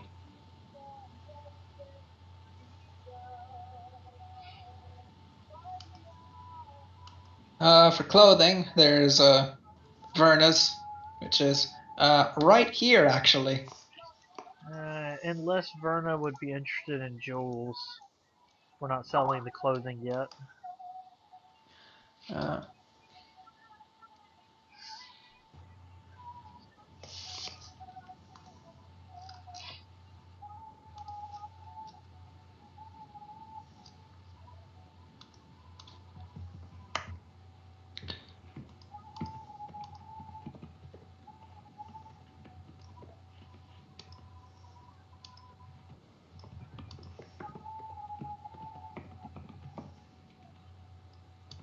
I mean, we can go to the general store and I'll sit outside and let her sell the other stuff because I don't apply my bonus to those items anyways, so I don't have to be the one to make the sale.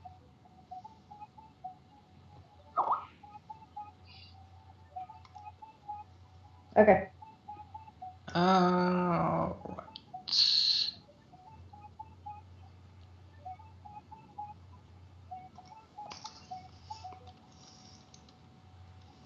Yep. Okay.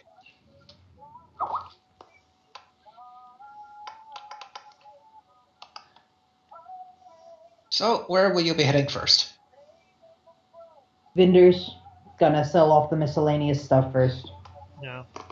Since the blacksmith is right across from the jail, let's do it on the way. 12 is the armory. 15 Armory. is the blacksmith. Yeah, I meant to say armory. Alright. We'll still start at vendors. Okay, so you both head over to vendors, lugging everything. So much crap, holy shit. Eh. Why didn't I learn a spell for this?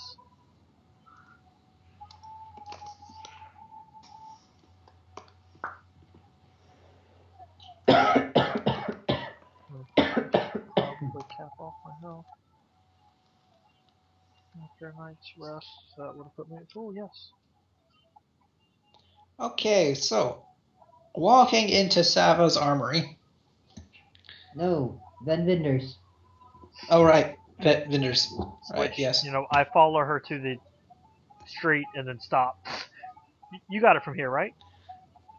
And then we'll trade and exchange stuff until I have the The jewels, the non-armaments. gems. Yeah. The miscellaneous full value items at the top of the list. Yes. Okay, so you walk into vendor's place. I'll start doing math. He looks up from the counter. Morning. Good morning. Got a few things I'd like to part ways with. Interested in some jewelry? 400. Oh, that's not my usual fare, but I'll take a look. 8 times 5 is 40. Plus All 6 right. times 5 is 30. 300 In that case, I am going to. equals 1,154. I'm going to lay down the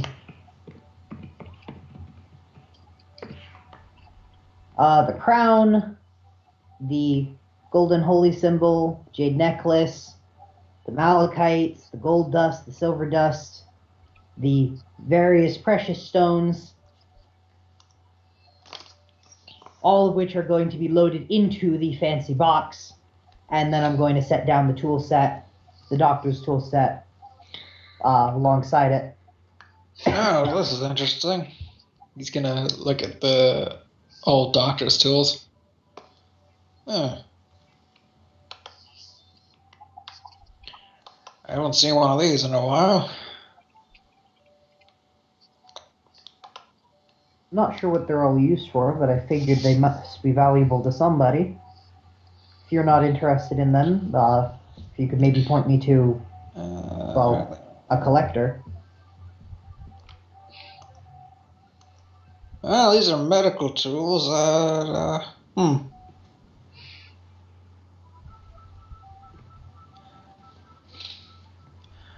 I'd suggest going and talking to Hannah. Hannah, is basically the sort of the town doctor. Sort of looks after the people that Father Xantus either won't or can't. Okay. Over at 45 on Hook Street. All right. I'll make sure to swing by there then. That means. And I did actually. Go ahead. Go ahead. As for the jewels, you might be little bit better off, if I'm perfectly honest, sending those over to Maver. Maver's Jewelers is number 5 right across from the church, which I just found. Well, thank you for the advice. I'm going to drop a gold piece on the counter.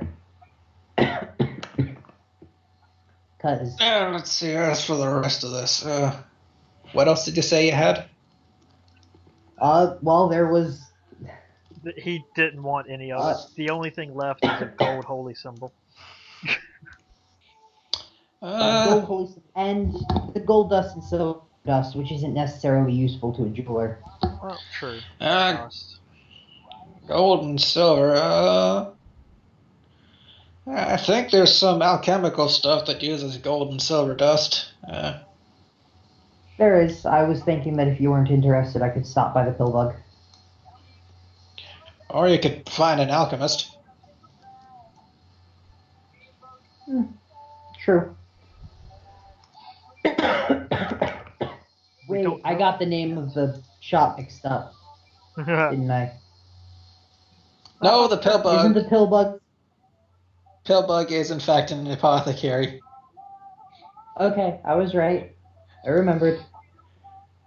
Pillbug is actually an alchemist. Vinder's just being snippy because he knows who Pillbug is.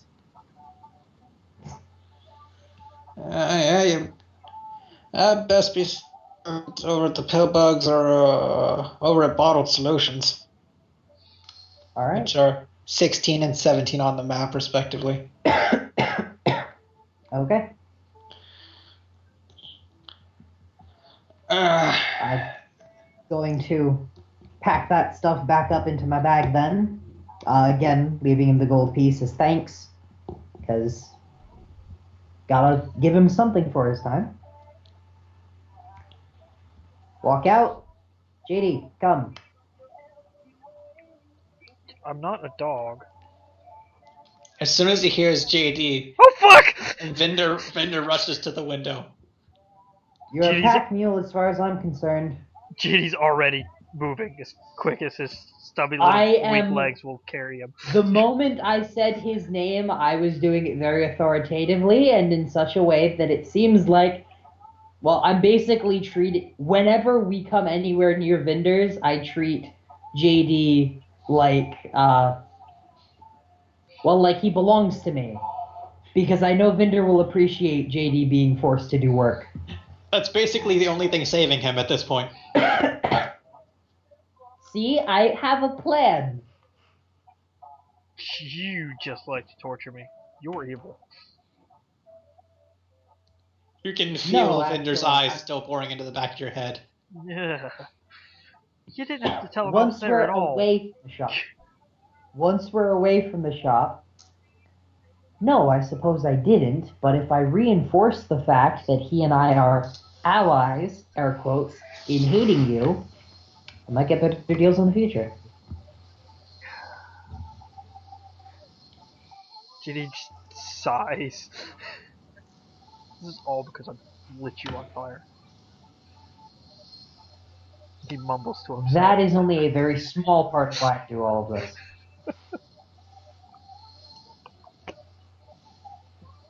So, guess we're gonna stop by the Pillbugs first.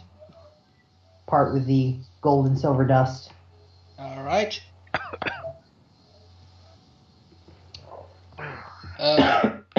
Pillbug could be 16. Oh, okay. Okay.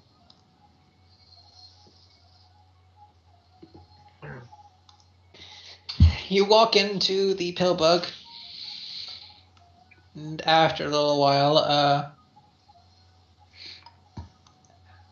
Oliver Podiker, or Podiker, or whatever, the Pillbug, as they call him, comes out from behind the counter. Ah, yes. How are my fellow respectable citizens doing on this fine morning? Pretty great. Quite all right. Hey, thanks for all that black powder the other day, by the way. Yeah. Awesome. Yes. Yes. Yes. Oh, don't worry, she's cool. She's cool.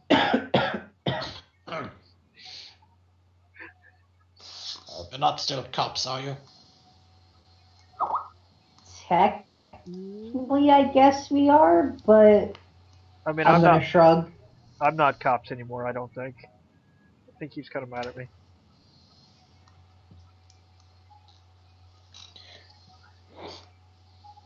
Oh, I was hoping The you could. pillbug looks for a minute like he's not quite sure whether or not to be relieved or not.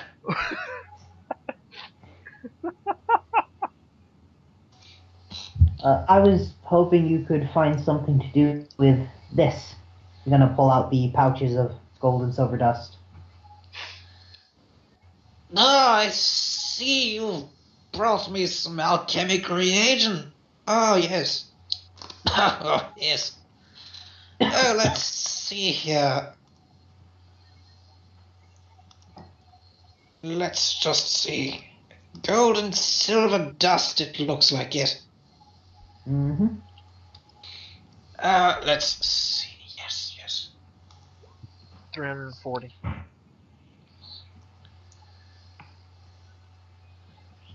I'm prepared to give you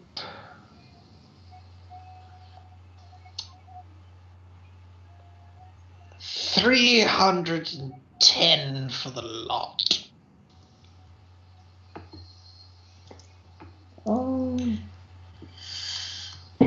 Going to give Ileana a small look. If I remember correctly, I rolled the appraise checks on these. Mm-hmm.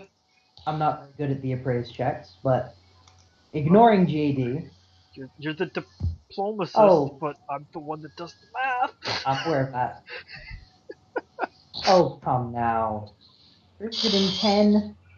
That's 6 pouches of gold dust right there. By themselves, that's worth like easily 300 gold in weight of gold alone. Silver's got to be worth more than that. 360.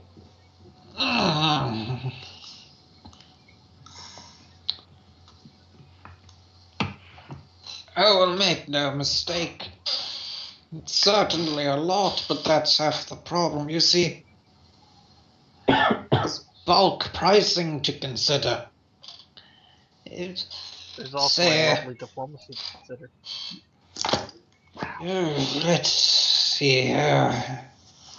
I suppose I could. Sorry, that's a plus 10. I suppose I could bring it up to 330.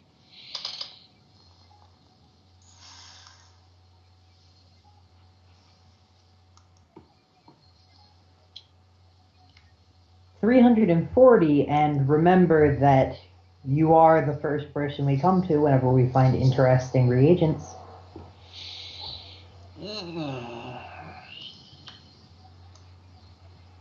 Or when we're in First need of choice of famous adventurers, you say. I do believe we have an accord, my lady.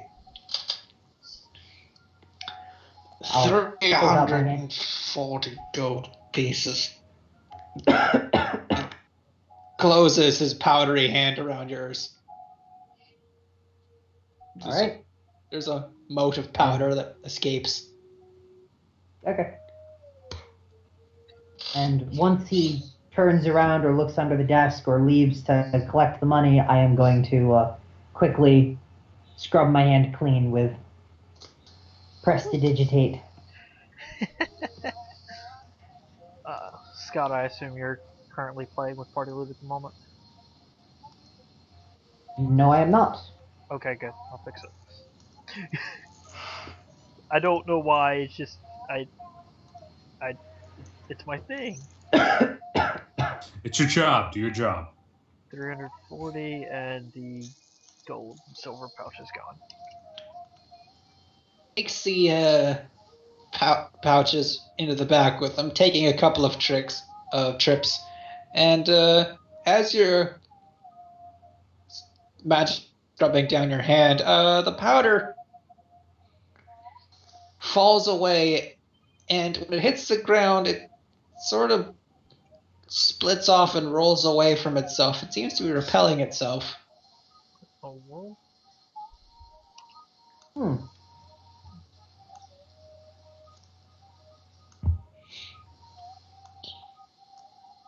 I'm gonna shrug.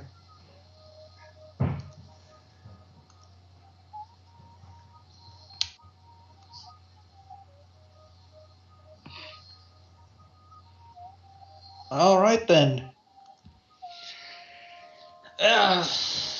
Thank you for your service today, and be sure to tell all your friends what respectable and upstanding businessman I am. Of course, sir. Have a nice day. I tell everyone Yes, about yes. you. His eyes widen just a little bit, and he starts to sweat. Except cops. I don't tell cops. His shoulders unhitch. JD gives him a wink. I used to know someone who was cops.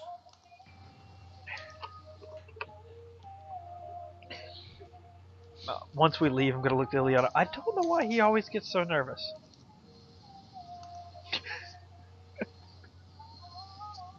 You mean you still haven't figured out that he is probably the person in the town who participates in the most illegal activities in a given day? You say illegal, but... I mean... Dude, he's going to stop. He's going to look at the black powder he carries in his bandolier. Yeah, never mind. He probably... Oh, damn it.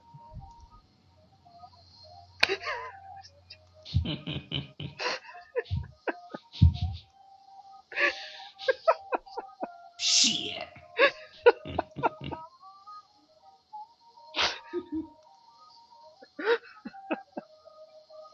Fuck that up, lads. Bad cops. Oh, God.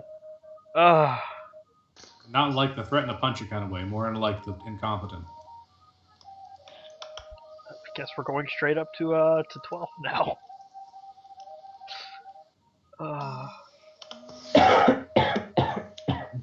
All right, you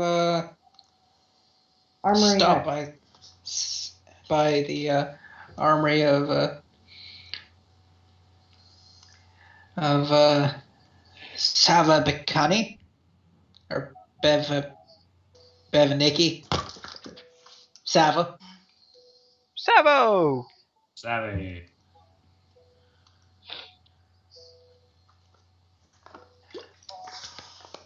An older human woman comes out from behind the counter. You notice on the shelf directly above where she's standing is a dark-looking, very, very complicated-looking crossbow. Looks like a repeating crossbow. Ooh.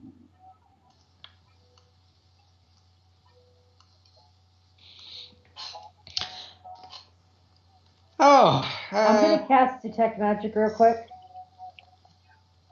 that crossbow is super magical. Oh. Okay. Also, there's a bit of magic coming behind the counter as well. Not really interested in it right now, just wanted to find out if the crossbow was magical. Oh, it's magical. I'm not very good at the figuring out what this stuff does, so I don't bother trying. Fair. And Good JD's morning. not going to be rude. Morning. Yeah, because yours requires verbal and somatic components. True. Ileana, was it? Yes. Yes. Yes? Yes. What can I do for you today? Well, we have a couple pieces of armor and a few weapons that we're hoping to part with. We were thinking maybe you could put them to use, or if nothing else, resell them, or perhaps break them down if you can't find anything else to do with them. But Oh, if you're looking to sell scrap, you might be better served going to the Red Dog. No, most of this is pretty good Well- quality. it's a large portion of this is functional as is. Although All right, maybe then. some of the golf weaponry should be brought down there instead. I should think so, probably, yeah. So what can I do you for? Well, anything that is, we're gonna start pulling out anything that is masterwork quality Oh, or God magical. damn it, I just figured doing the math for everything. Okay, I can fix this. How much? Sorry. Just out of personal curiosity, 5,528 and 5 copper. For everything. Alright, You also notice as you're offloading stuff that around the room are a few weapons you don't see most places. You see spike chain, you see some shuriken, Masterwork. among other things.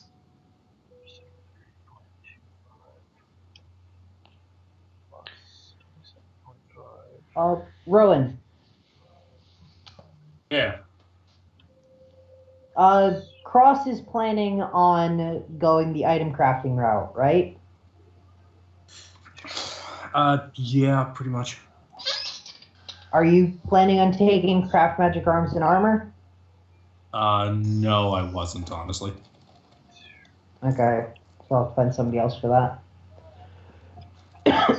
Or, wonder item. Okay. I'm starting with the masterwork and the magical. I'm also including the composite bows because composite generally assumes higher quality Better than quality. standard. Yeah. Even though One it's not last thing I want masterwork. you to remove from this total.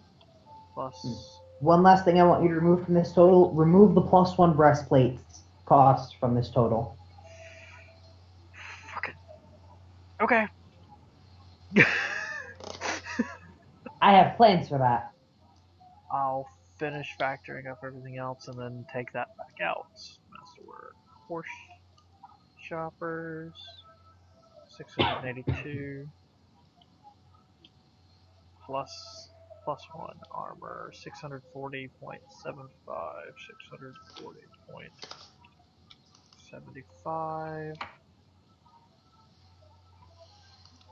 Okay, all of the masterwork and magical stuff, as well as the composite bows, is factored. Now I'm subtracting the +1 breastplate, 742.5. Oh, something else about the shelf with the crossbow on it. 30. Is that hanging from it there is a word. Oh? Yes, Vansaya. Name, I assume. Yep. Okay, so the Alright. total for all of the masterwork and magical gear, 2 composite bows, not including the breastplate, with JD selling it, would be 3,165 gold, 2 silver, and 5 copper.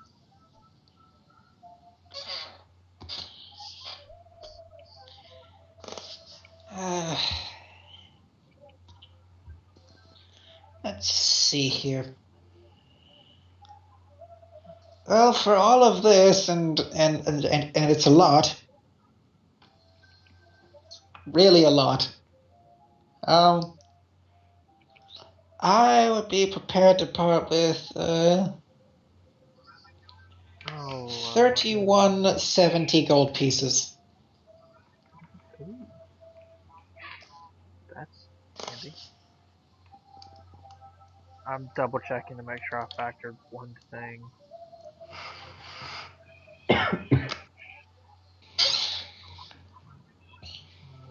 Well, that number sounds perfectly acceptable to me, although I think we might be able to reduce it a little bit for you.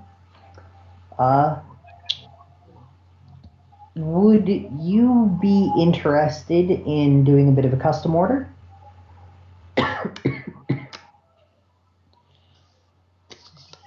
How do you mean a custom order? Well, I happen to have, I'm going to motion to the breastplate now, a somewhat skimpy breastplate here that happens to be a little bit too big for a friend of mine. Do you think there's any way you could rework the bindings or shave down on it a little bit without adversely affecting the magical properties and make it more suitable for somebody of smaller stature? I had forgotten to include, apparently, one masterwork item. The total actually should have been 3,334, 6 silver, 5 copper.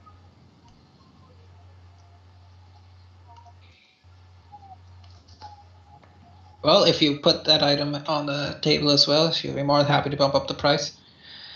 I will add that. That would be what was the number you gave again? 3,334 gold, 6 silver, 5 copper.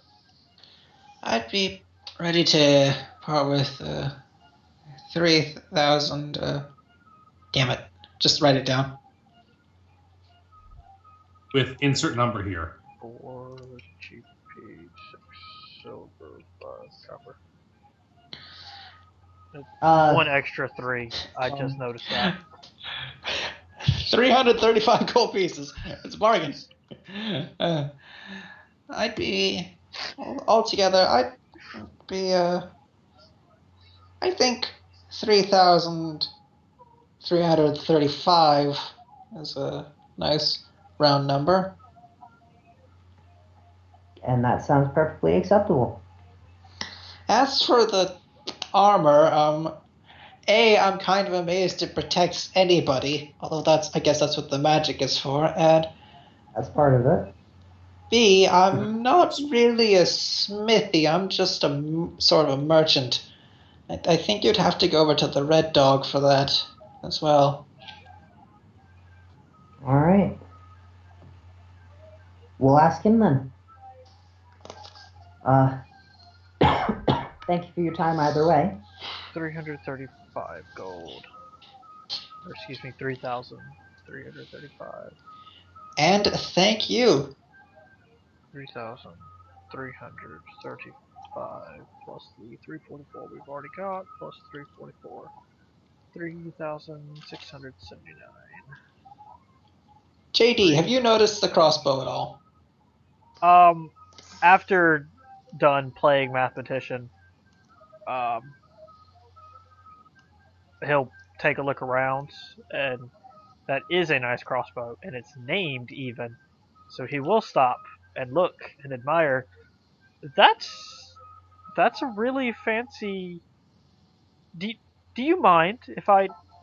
It is not gonna finish and start detecting magic. I guess, sure, go ahead. And by then he's already detected. That's. You detect 2 auras. One from the crossbow, and one in a barrel of swords. One of which you immediately recognize as the +1 longsword you sold to. +1 longsword sold at the we Red already Dog. sold. Yeah. Wait, we sold that one at the Red Dog and it ended up here? Yeah. JD's gonna quirk an eyebrow, look at Ileana, realize she might not have noticed yet, I look back to the bow and make with the crafty crafts. That is a +1 repeating crossbow. That's It's weight. that's a really nice crossbow. I've never seen something like that. Oh Enchanted yes. to boot? Oh yeah, it's sort of the unofficial mascot of the store. I'm not quite sure what the name means. I bought it off a fellow going to Riddleport.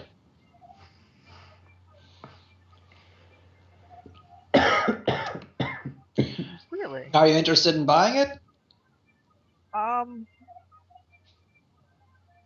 mean, I'm not. I would probably shoot my friends in the back, and they wouldn't like that.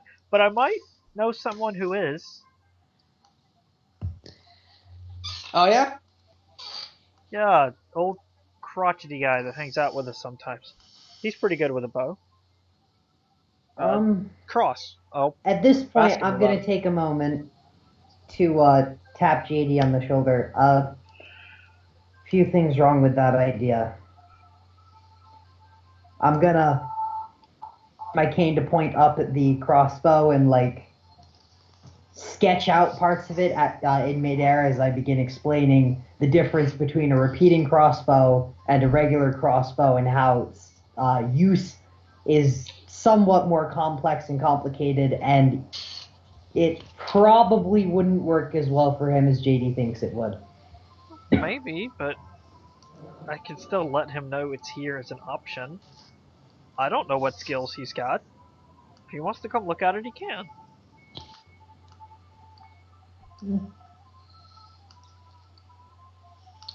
Well, I mean, you certainly got the money for it now.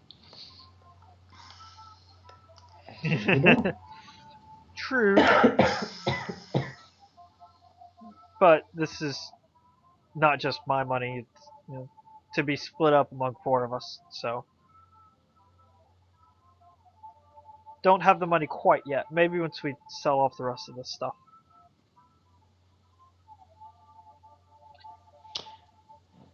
Thank you for your business, though, and I'll definitely send him to come look at it if nothing else. Well, all right. Happy trails. You too. He'll nod and turn to leave. And now the other equipment.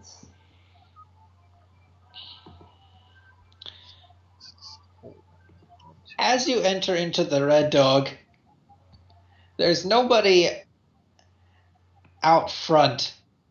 You do hear all you hear is a heavy clanging from the open door in the back, through which you can see a glow and the silhouette of a man. Good morning. Hello. Clang, clang, clang, clang. Dash just keeps banging away at whatever he's working on. Gonna cast Mage Hand, tap him on the shoulder from a distance, and Oish! call out again. Good morning. I heard ya. Gonna straighten up from what he's working on. Hey, I'll be with you in a minute. My apologies. Never be sure. I'm sure you're fucking impatient. JD snickers. He's gonna disappear from view, JD. clutching a red-hot piece of metal. From behind the door, you can hear.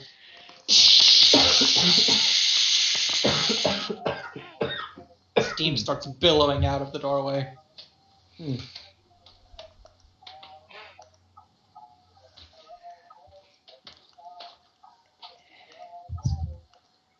Couple of seconds later, effectively a hairless giant walks into the room. I thought it was a dwarf. What? No. Dude's huge. Half orc, right? I Human. don't think he was a dwarf. Oh, human. Oh well. Because he's The named Scottish. half orc from the northern part of the town. He works over by Junker's Way, I think. Regardless. I thought he was a dwarf because I voiced him as Billy Connolly. Maybe. I don't know. Anyways, Alright, what can I do you for?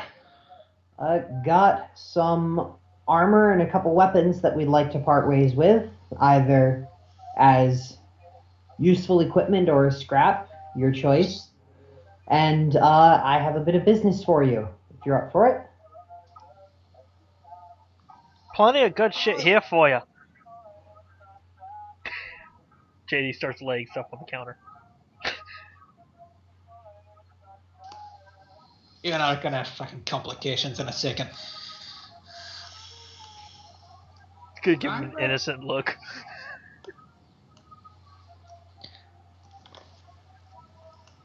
Alright. So you got some scrap here and you actually looking to buy something? Actually, I have something that I want to see if you could go about resizing. Fucking child's play. Alright, let's see what you got here. Alright, I'm going to unload the breastplate and pass it over to him. Looking to make that... anyone?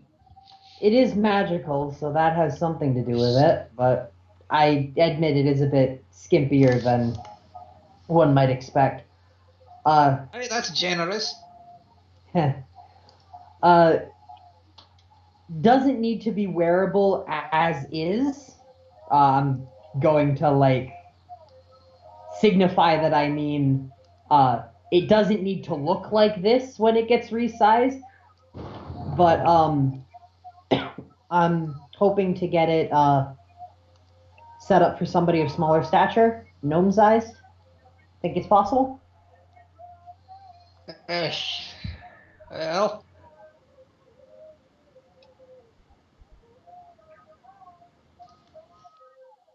I'm not sure. Ordinarily, for that drastic resizing, I just try and melt it down. But if you do that with magic, then it loses the enchantment. True. Just spend a bit of time working on this, I think. Although,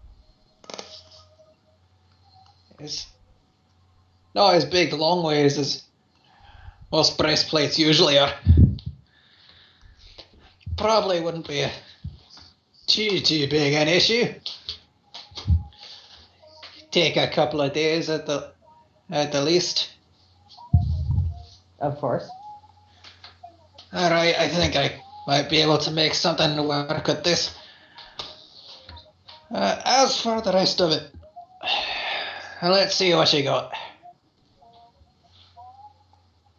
Well, laying out the rest of the armor and weapons, which includes a lot of goblin-made weaponry in the form of whips, dog slicers, and short bows.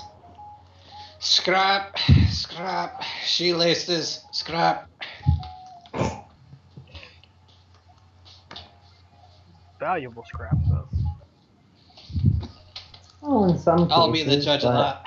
The short bows alone are almost 600 gold. The short bows are the shoelaces. I thought the whips were the shoelaces. Dick.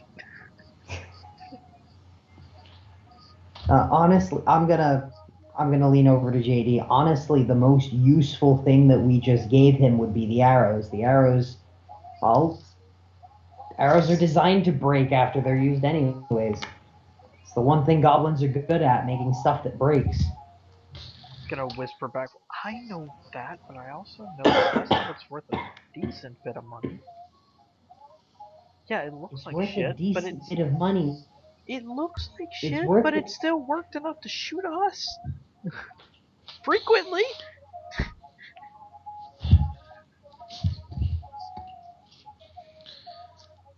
Alright, let's see. For all of this, I'm prepared to give you... Let's see.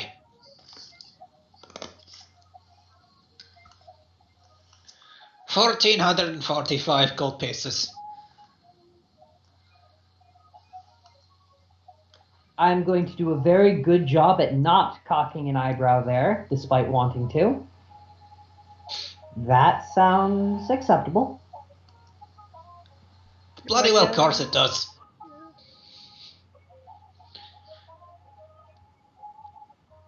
He's gonna reach behind the counter, pull up a sack of gold pieces. 14. 1, 2, 3, the rest. He's gonna empty the. Yeah. Have to go back for another couple of bags. JD grins because he's always funny when he does this.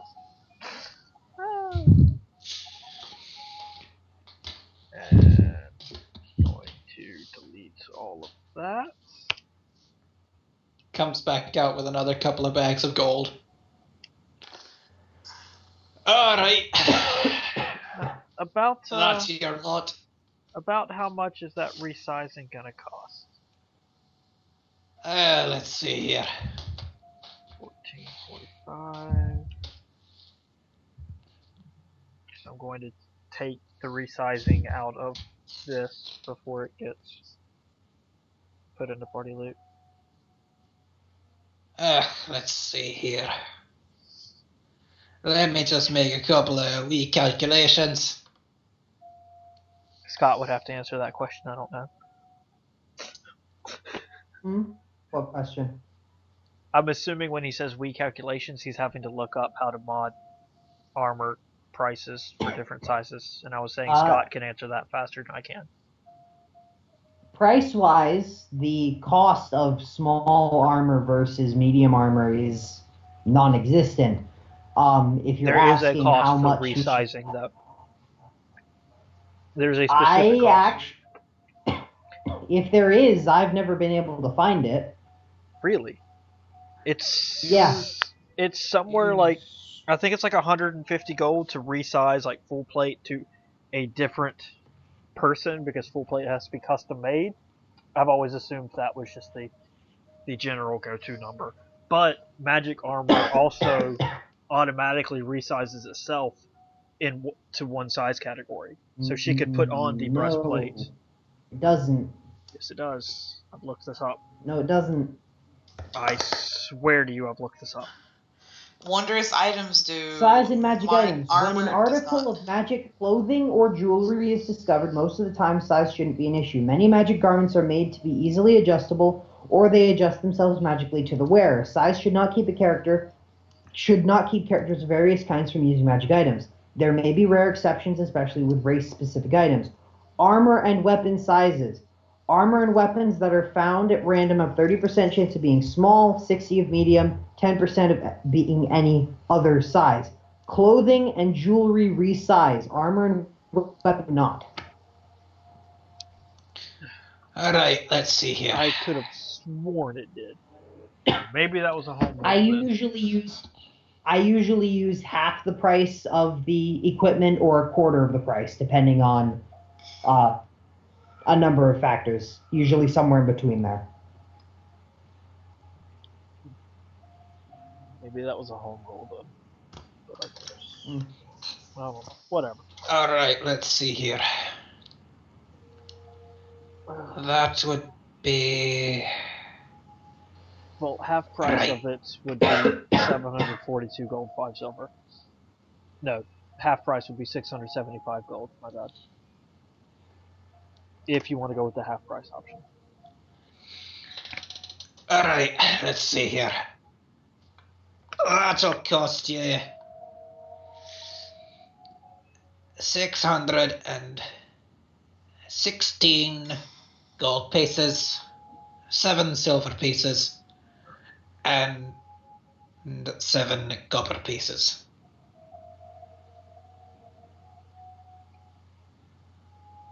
I'm going to do a couple quick calculations in my head. Nod. He's going to grumble a That little sounds bit, reasonable. but agree that it is reasonable. Alright, Now that price one more time. 617.77. 617.77, yes. 617.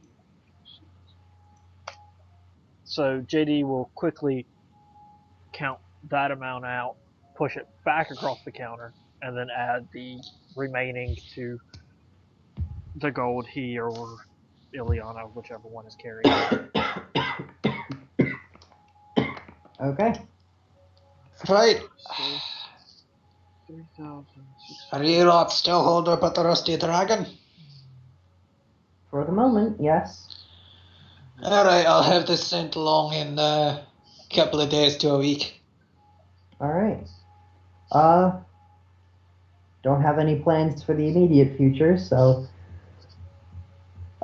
take your time, but as always, sooner the better. Yeah, it'll get done when it gets done. Mm-hmm. Have a nice rest Sure of the he's day. not Scottish? The was Scots that? don't exist So in this ornery. setting. He's so ornery. Fucking dwarves. Aye, he might have a half-orc body, but he's got a dwarf spirit in him. He's human. I know what I said. 2 silver. Copper. Are you calling me a half-orc? I'm calling you fucking ugly. You got an overbite you could open a beer can on. Random NPC walks in and starts insulting. I've never our really practiced my business. Scottish. Not sure how good I am at it. As you guys walk out and a random NPC comes in, starts mocking his accent and telling him how terrible his teeth is, you hear the sound of cracking wood and then something heavy hitting the floor. Keep Well, walking. there went a handful of those short bows. Keep walking. Yep. And you're paying for a new counter.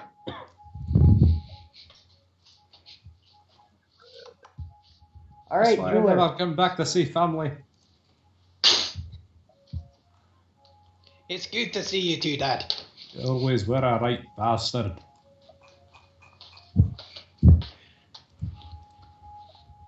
Love you, son.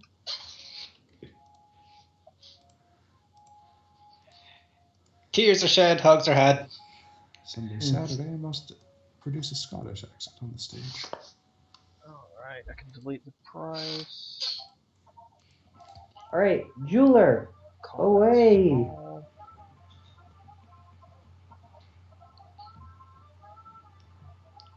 And save changes.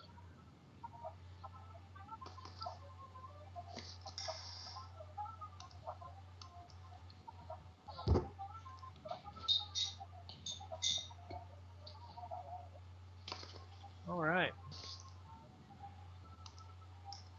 Take a fair bit longer than I expected it to. But we get to the jeweler. Oh, this makes life so much easier. What does? As Anthony has been working on spellbooks, I will spend this time fixing maps for Wrath of the Righteous. So I'm working on getting the dynamic lighting perfect. So shit, that's all. You're welcome for giving you extra time then. Yay! 17 hours. Actual 17 hours. I will be keeping watch because I probably won't get full sleep.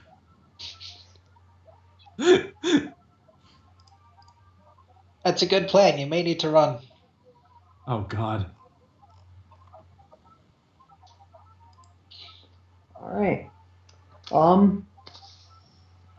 Well, at the jeweler's, we're going to lay out pretty much everything else that has not already been sold. Except for the doctor's tool set. Yep. So, with the exception of the gown, the silver earrings, and the silver comb. The silver earrings and silver comb were never valued, so I haven't been including those ever. While we're at it, we should probably bring the pearl earring from the lowermost section up. Oh, if there's anything that wasn't valued, I probably would have valued it I probably would have valued it when I had the chance. I could roll some retroactive appraise checks. I mean, I could. I just hadn't. The main reason I hadn't valued the earrings or comb is because somebody mentioned wanting them. But yes, we do, in fact, have a Yeah, I think Ileana just took those. pearl earring that I changed my mind about the value. jade necklace. Yeah, I have. I want those instead. 714 gold includes everything in the miscellaneous full value items, except for the. Let me open that back up. All right, so Except for the doctor's tools and the pearl earring, because I don't have a price on that to factor in. And of course, this fine blue silk gown. And the large helmet. And the large helmet. I did make notice. Oh God, the large helmet. I have an idea for the helmet. Is it to just put it over the rusty dragon and enchant it to spin? No, I think I know somebody in Fucking town awesome. who might be interested in it. If he's interested in it and he can't purchase it, then we can put it somewhere safe until he can. If he's not interested in it, then we can find something cool to do with it, like that. All right, so as you walk in, you see a man with not so much a head of hair as a downright angry-looking mane. Fierce. To call his hair wild would be to do the word a disservice. Yeah. This is the town jeweler, Maverkesk.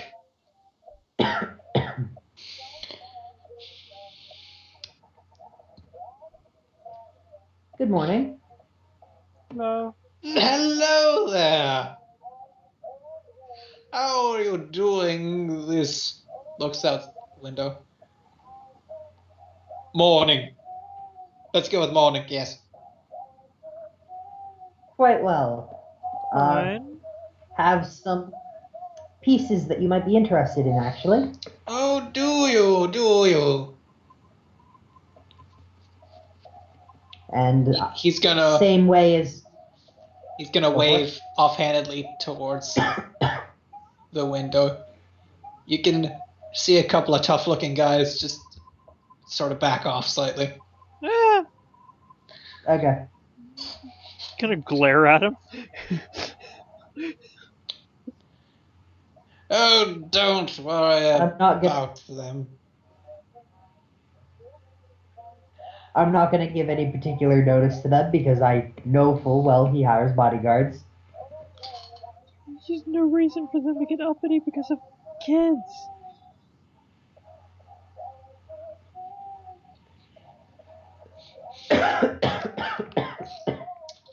So, What do you have for me this fine morning? Going to present the fancy box, open it up with all of the precious jewels and small gemstones inside, as well as and the 40 precious few stones. pieces of jewelry. Crown. Yeah. The crown, the holy symbol, the necklace, the malachite, the 40 precious, and the fancy box. Oh, that is a lovely assortment you've got there. I was hoping you'd think so. He's gonna pull out one of those little jeweler's magnifying glasses and start going to town on everything.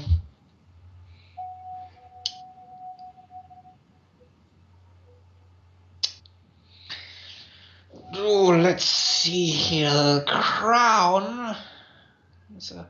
It's a nice piece. Yes. Vintage. Bit of. Yes.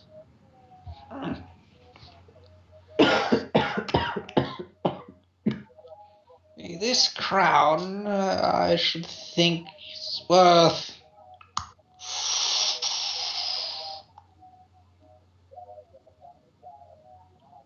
20 gold pieces.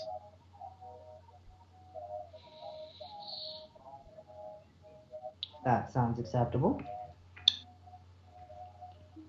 The total 714. If you don't want. Hmm? So the total 714. If you don't want to go through each individual one. Let's see. For all of this together, minus this solitary earring, if you can find the other one, then I would be more than happy to pay you for it. But in the meantime, for the rest of this, I would say 715 gold pieces. I'm gonna pocket the earring then. It's certainly fair. Yes, it is that, isn't it?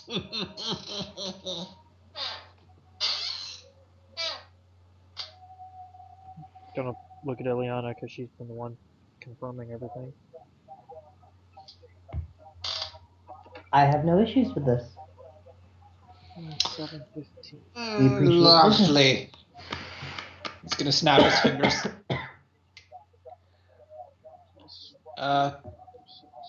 Another tough-looking fellow comes out from behind from the back room, carrying a couple of sacks of gold,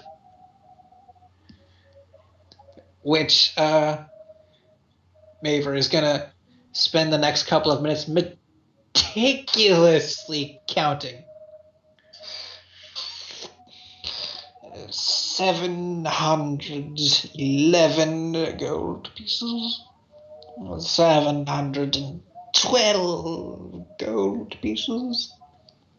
713 gold pieces. 714 gold pieces. 715 gold pieces. And 1 silver, just because I like you both. Thank you very much. Dax is gonna bite JD on the ankle. He's gonna shudder and stand up straight. Give a slight thumbs up to Dax. Oh, finally. If there's nothing else, then I wish you a good day. He's gonna wave the tough back behind the doorway. His eyes never actually break contact with yours the entire time he's moving back towards the door. JD's gonna glance outside to make sure it's still, day. A good day to you, too, sir. Thank you.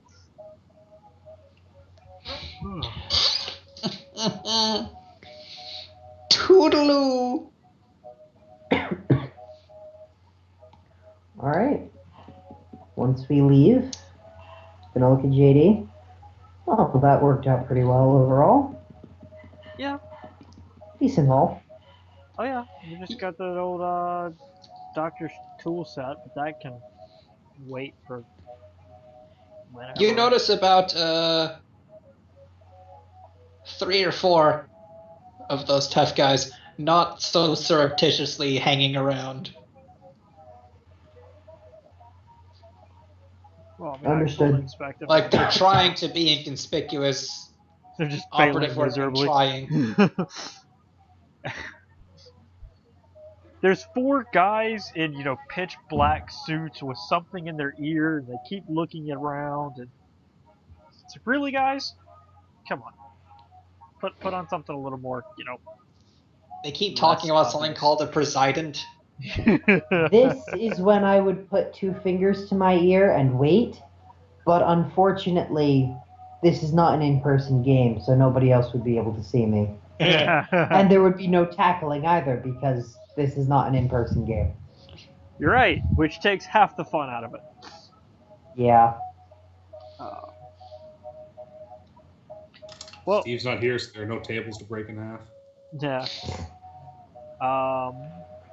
So head to the jail. Either one of us can drop off that tool set later. I'll take care of it later. Okay. I vote 5-minute break so I can go pee. But I'm going to keep 5-minute going break for it is. like a couple hours. If other people are. I also Anybody who wanna... has to be up in the morning? I gotta be up around 9. Alright. It's not like 9. I'm doing anything anyways. 9's when I'm getting up too. I just don't have to sleep. Excuse me, cat. I have no particular